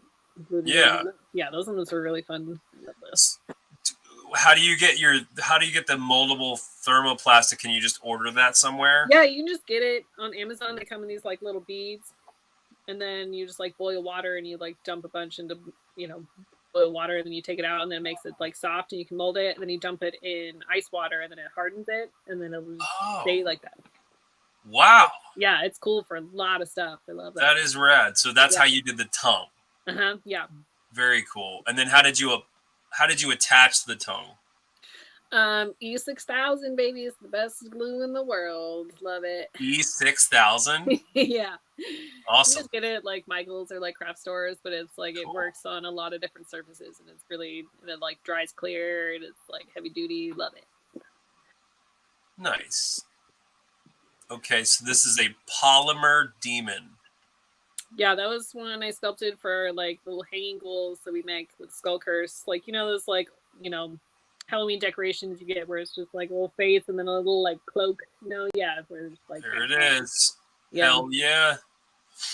Yeah, that was the first one I made, and then we made like a new line of them this year. That, like we were talking about, we would all drew like assignments, and so like I did a vampire and Rod did a wizard, and we made like whole. That's right. Yes.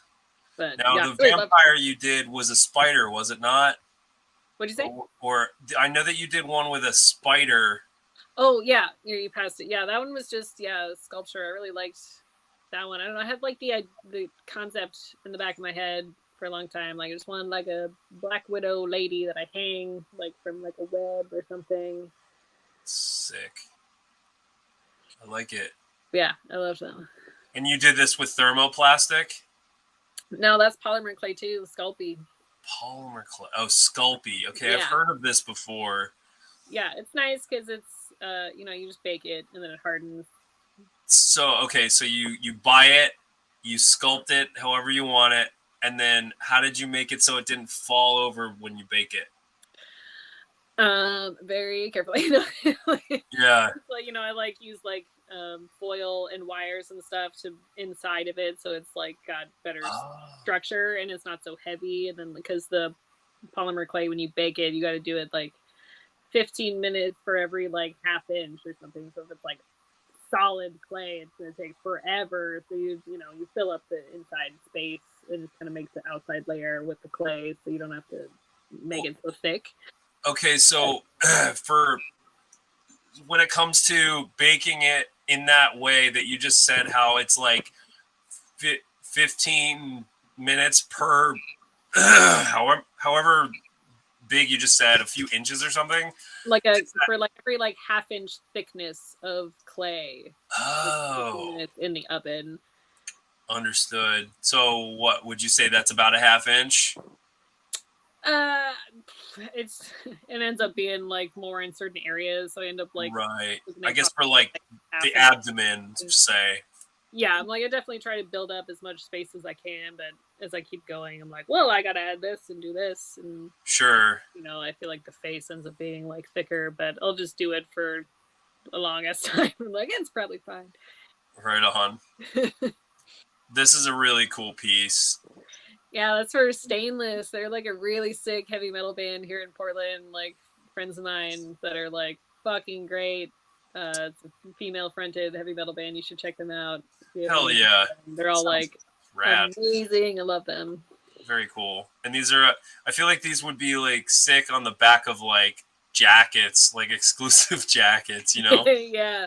Like, yeah, they made them into shirts, but you can cut it up. Like the Pink Ladies kind of jackets. Yeah. Totally. That'd be dope. I love that. Did you do this? Okay, Procreate, yeah.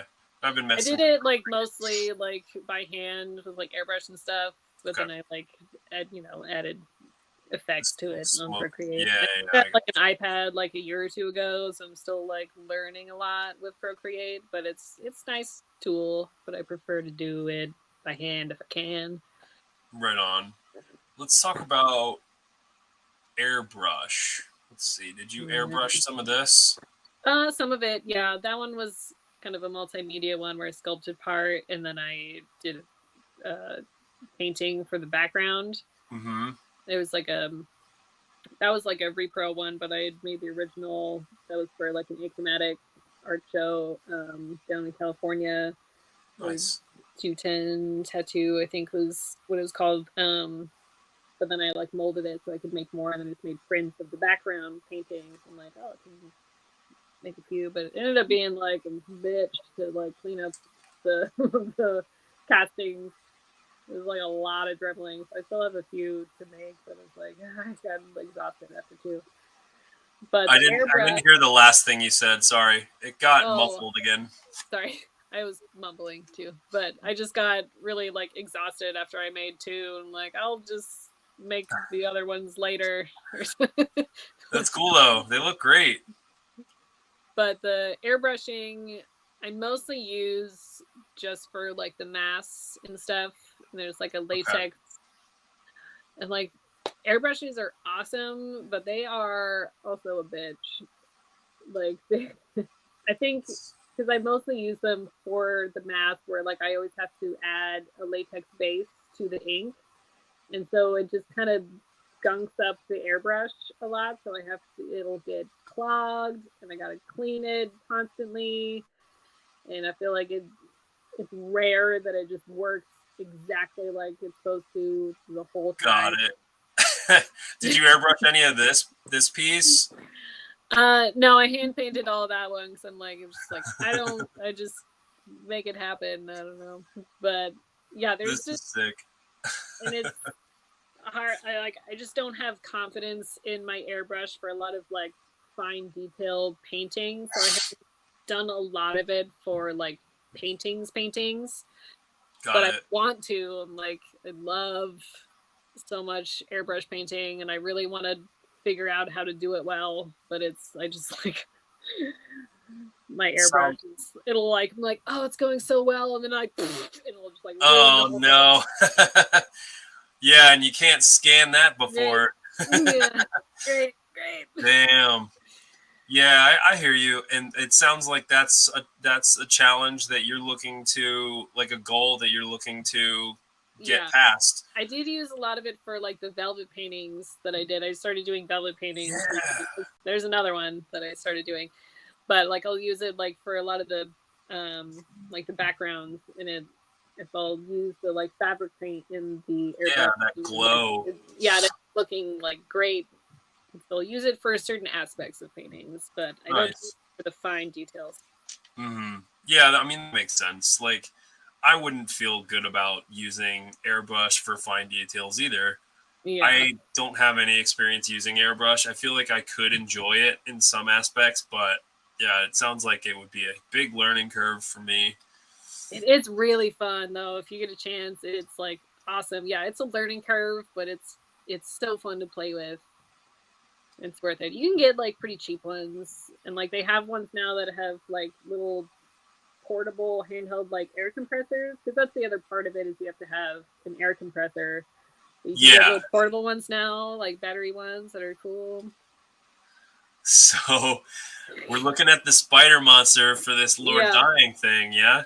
Yeah, that was the first project I did with Mark, and I feel like this one is definitely more spearheaded by Mark, where like I was really just kind of like his apprentice, and I was like, I helped make a lot of parts for it, but I feel like got to give more credit to Mark on these ones. And then the project we did after that, I felt a little more confident, where I'm like, okay, yeah, I can like do more stuff. Like you're not probably gonna know what this is, but there's a theme park in Oregon called Enchanted Forest. I've heard of it. It's just my favorite place in the world. It's amazing. But he makes a lot of the stuff that like he's done a lot of stuff for that park. Like there's one newer ride called the Challenge of Mondor, where he made all these like amazing fucking like dragon heads, and all like you ride a little cart and you like shoot stuff with lasers, and he made like everything for that ride, and it's like so sick. And he helps like, because a lot of it is like from like the 70s, and so some stuff falls apart, so they asked Mark to like recreate it, like make it new. And so it was really cool to work with him and learn so much. Is this Mark here? Yep, that's Mark Schneider. Nice. Yeah, very cool. Yeah, I have heard of Enchanted Forest. I don't know where from, but that sounds really cool though. It's my favorite place ever. It's so nice. Cool.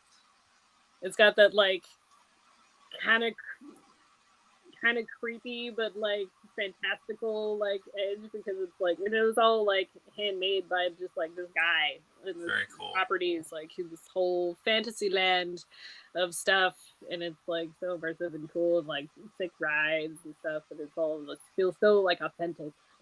I feel like is there like a documentary on it? I think so. Yeah, I think so. I'm gonna have to look it up because I'm definitely curious now where I Yeah. heard of it or what the deal is. I But think there's randomly like one other one somewhere else in the country that's like even more, it's like kind of like a weirder version of it somehow. okay. But the one here Nice. is the best. Hell yeah.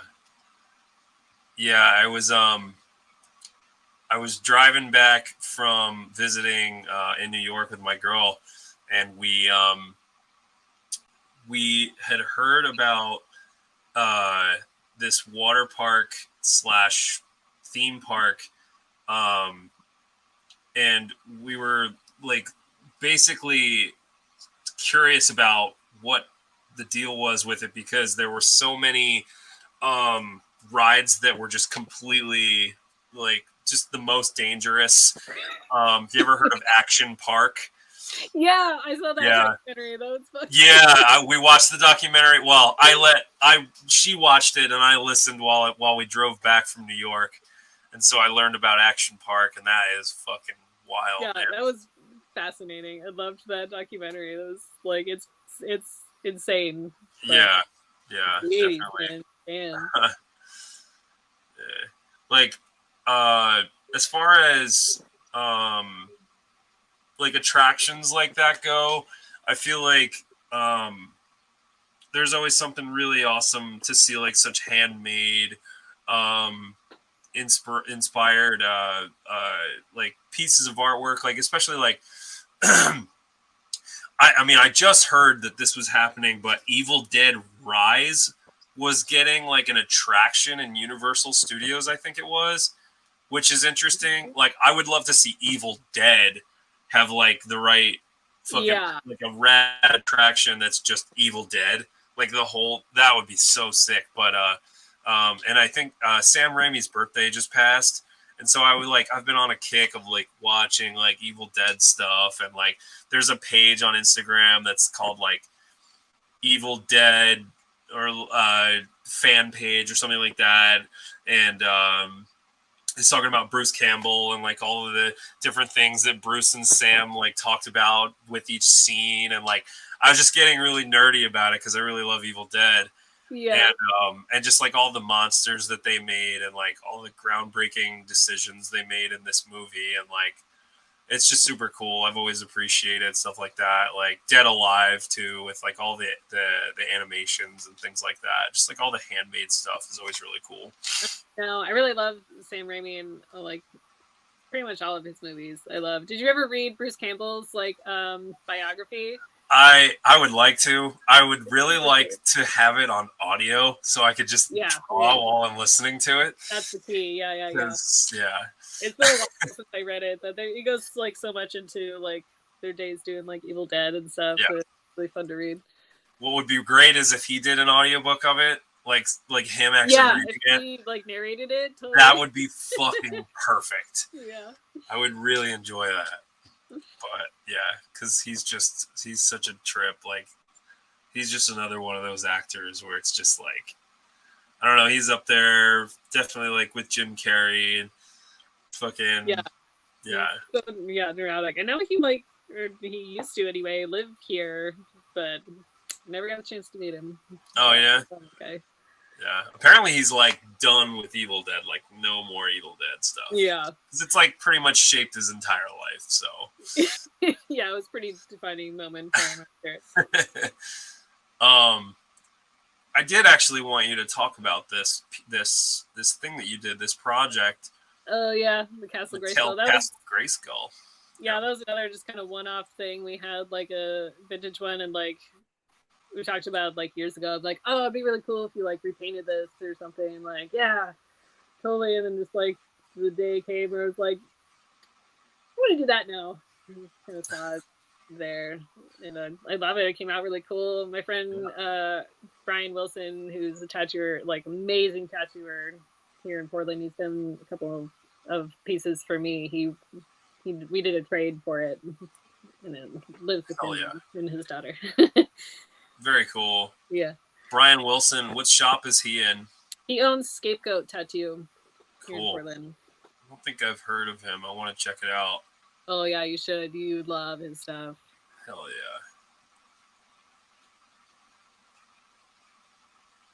yeah. Yeah, there's so many awesome things that you've had your hand in. I just like just scrolling through, you know. Yeah. Just seeing like, okay, like this is fascinating. You took like a Santa body and you made a Yeti. There's another one. We started doing that a few years ago. It's like our thing now. We've been collecting like the old school like motionettes, Christmas motionettes. And I always I did a Krampus one, and I'm trying to. It's one of those things too. I'm like, you got to start now for Christmas stuff, and so I want to make a few that are maybe will be available to sell some like creepy Christmas motionettes. Nice. But yeah, the first ones for me. I had to keep them because I like them. Yeah, that's it's pretty interesting. Like just finding the right things that you need to make a vision come alive. Like you just kind of see right underneath my my giveaway video. See those little hooves there, like up and over. Yeah, that one. That was the Krampus one that I made. You can go over, but it's the video. But I like really love making them, and they're so cute. Wow. But I've been talking to a friend of mine, Josh, here, who's like,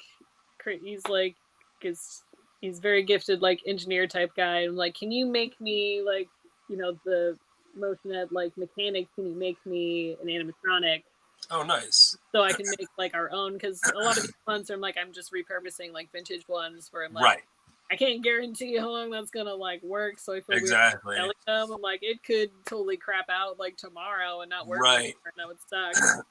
Yeah, that would be a bummer. But, hey, they're still going. They're probably from the 80s and they're still going good. So yeah, I love them.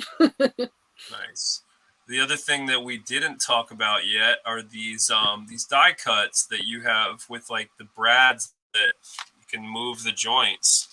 Yeah, that was the first like jointed one that we got to make, and it like we'd been wanting to make those forever, and it was a lot of work to put them all together, doing it. But they were a good hit. Everybody loved those. I wish I had more of them, but there's one place here in Portland that will do die cut printing, and they do an amazing job. Oh hell yeah! With the economy and whatever, the price point is just not really doable anymore, and so I have to figure out something else. I think probably to do it again, but gotcha. Loved them. That sucks because die cuts. Yeah, that's always really convenient when you can get something die cut done. Yeah. Not having to cut things by hand like that. Because I was going to say that would be really labor intensive. Not to say that this wasn't already, like after seeing the video, obviously, but yeah. So this is like the finish. Yeah, that was like probably one of my favorite, decoration ones that we did for sure. And it was, we just bought all the like rivets to kind of put them together. But yeah, if I had to like cut those out myself, that would have been not doable. Right. I was trying to find a picture of it without Santa next to it, but you'd have to go to the Skull Curse page. I think it's like linked in my bio to go to the Skull Curse page. But I'm definitely encouraging anybody that's watching. Definitely check out Skull Curse Productions on Instagram, where she is selling a lot of these pieces that we've been talking about, because they're fantastic. This is such a sick mask. Thanks. Yeah, I think that was the last one that I sculpted. I'm working on another one right now, but I didn't really get it done in time for Halloween. But a lot of the people that we kind of cater to with the masks, I think, are kind of like the mask collector scene, where it's like it doesn't really matter what time of year. Exactly. Yeah.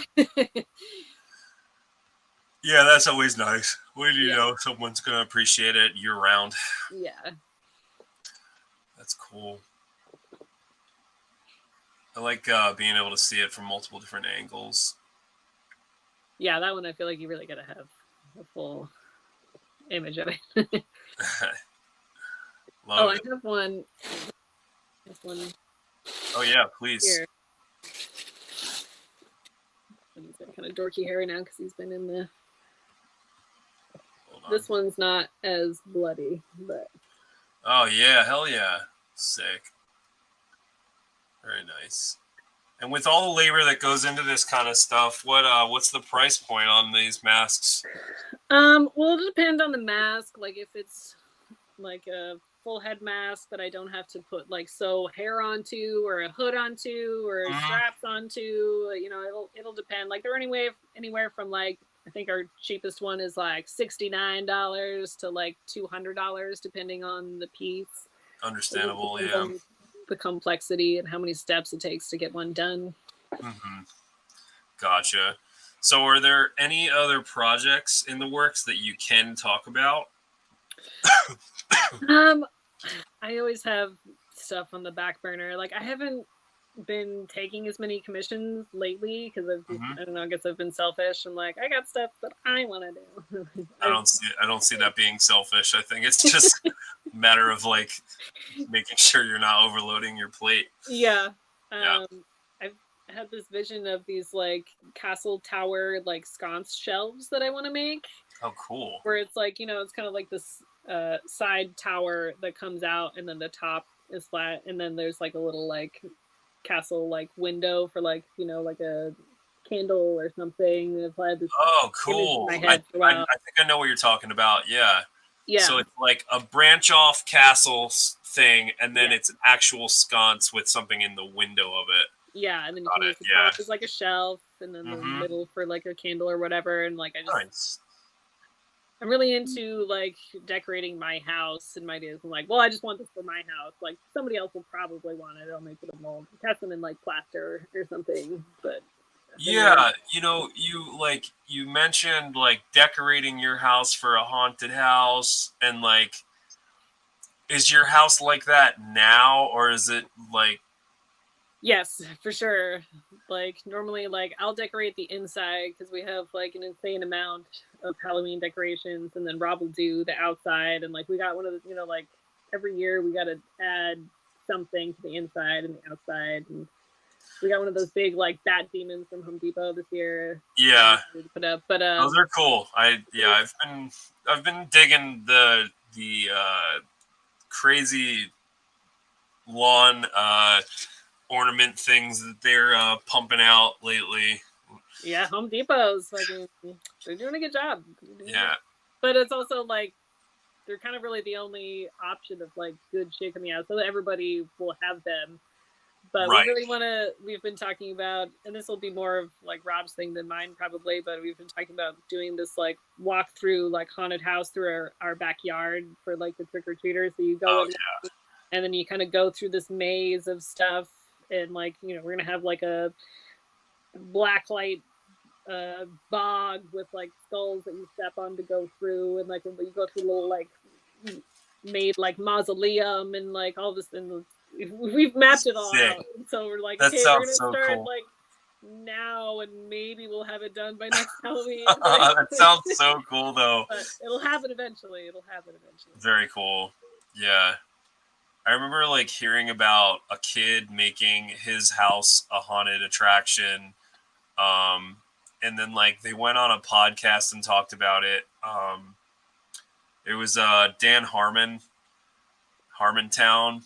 He was like he's the creator of he's like the co-creator of Rick and Morty. Oh, okay, yeah, that's why I know that. Yeah. Yeah, but he had like a podcast and he had it was his neighbor. And like you know, like somewhere in the, you know, Los Angeles, he had like this, you know, neighborhood where there was this kid that just really passionate about Halloween. He like wanted to make a huge haunted attraction, and it grew and grew and grew every year. And like, so he was talking about it, and all sorts of like crazy little things would, you know, would happen, and you have to be careful, like who you, like if you want people to like scare others, and like whether or not like how old the kids should be, or like they got to sign a waiver. Yeah, like all this. Yeah. You're gonna have to have an infirmary off to the side.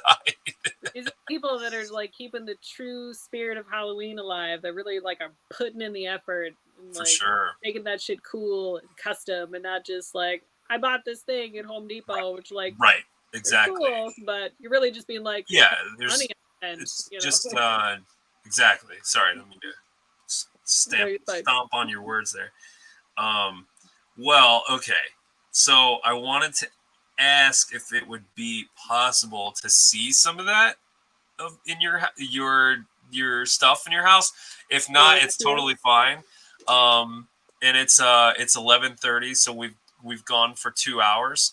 So like that's usually when we close up. So I was wondering if maybe we could just like end it with like a however long you want tour of I can do a little tour of the upstairs. A lot of the upstairs and the inside that we do is just kind of like our vintage decorations, like the bistro, like wall decorations and stuff. Yeah. But I'll walk you up there. Very cool. Okay, so here's some of the other like oh my goodness. In this room, it's kind of trashed right now, so don't look too closely. But so I'm gonna see if all the lights are on. I want to be able to make you bigger, me smaller. I do a pumpkin collage above the door every year. I don't know if you can see that. Oh wow, look at that. My kids might say hi too. Trying to figure out where the camera is. Okay. Hi. Okay, so your mom's showing us all the cool stuff in your house. So I have hi. So I've got hold on. I should turn the camera around for you. Wow, look at all that. A couple walls. I also do like custom ones with my kids every year. So like we made those vampires up there. We have a big and mates for the pumpkins. And from the pumpkins, the gargoyle collection. But the best one we did this year was we made a custom little like thing for our fireplace for the Halloween town. Oh wow! You see it? Yeah. But sorry, my angle of this is really awkward right now. Just flip the screen around already. I want to like move. I want to make your screen the biggest one, and I'm trying to figure it out. It's not. I don't know how to switch my screen around, but yeah, we made this little like cliff. Hey, get out of there! That is so cool. So a lot of like ceramics, like lighter things. Do you do you keep this stuff up year round, or you just decorate and then? I mean, a lot of it is up all year round, but a lot of it, we talk about. Wow. Like, but then it's not special, Like, that's so cool, though. Yeah. We have our little scarecrow alley. There's a bunch of scarecrows and stuff, and then we do like those pumpkins up there. There's vintage pumpkins. Dang. And there's your record collection, I see. Oh yeah, there's the records. Nice. And then over here we got a bunch of more like ceramics up there. Awesome. And over here. But deck out the counters. We do a lot outside too, but the lights aren't on out there right now, so it's hard to see. I don't have a lot of the spooky lights on right now either, but it's a good amount of it, yeah. But yeah, here we put a lot of work into the little Halloween town. Normally we put it up on the mantle, but I didn't want to move my plans, so I'm like, I'll put it in the fireplace. That's rad though. That's cool. Yeah, it's a good place to put it. Then we got a bunch of the witch animatronics here. Nice. Kiss poster. Yeah, that's pretty much the upstairs. Yeah, normally we have very specific lighting. Like Yeah. party time, you know. Nice. Yeah. Oh, we're having a sleepover. They're having a party this year. Yes. All right. Yeah. Exciting. I'm playing Yeah. Mario Kart. Mario Kart, huh? So That's yeah, nice. useless information. Well, thank you so much for having me Yeah. on. That was great. Yeah, thank you. I really appreciate it, and thanks for giving us a little tour up the stairs there for the last few minutes. Really Yeah. appreciate it. Thank you for everyone for tuning in and checking out what we're up to and what we're talking about. Yeah, thank you so much, Smelly Elle. Thanks Oh yeah. for having me on. I will be putting up this link and sharing it after this is ended, and then hopefully we get some other people that check it out, and I just want to keep doing what I'm doing with this. So yeah, thank hope you do. Yeah, thank you for being a part of it. Satan's work. Good. Hails. All right. Well, cool. Thank you so much, Ellie. Really appreciate it. Get some rest. Yeah, I should. Go to bed. It's your bedtime. All right. Well, thanks so much. I'm gonna take your screen out, and then I'm gonna say goodbye, and then I'll talk to you soon. All right. I'd like to go get those links from you. Yeah, totally. All right. Cool. All right. Have you guys? Yeah, absolutely. Have a good night. All right. That was sick. Awesome. Well, thanks again to everyone for tuning in and checking out what we're doing. Thanks to my guest, Smelly Elle, for talking to us about all of the different things that she works on and creates with her husband, Rob, with Skull Curse, and her own different ventures, all of the commissions that she works on, and the special projects that she takes on. It's really cool. Very inspiring. I will be announcing my next guest in a few weeks, and just keep an eye out for that. So yeah, this was our Halloween episode. Hope you enjoyed it. I got my spooky Skelly boy and Skelly gal, and we're gonna go drink some more hot toddy because I'm not feeling amazing. But yeah, I hope everyone has a good Halloween. This whole weekend's going to be devoted to it, I'm sure, and then even following into the actual 31st. So everyone, enjoy your holiday and be safe and do cool shit. And I don't know. That's about it. I'm out of here. It's a way of life. It's not a costume. Later, guys.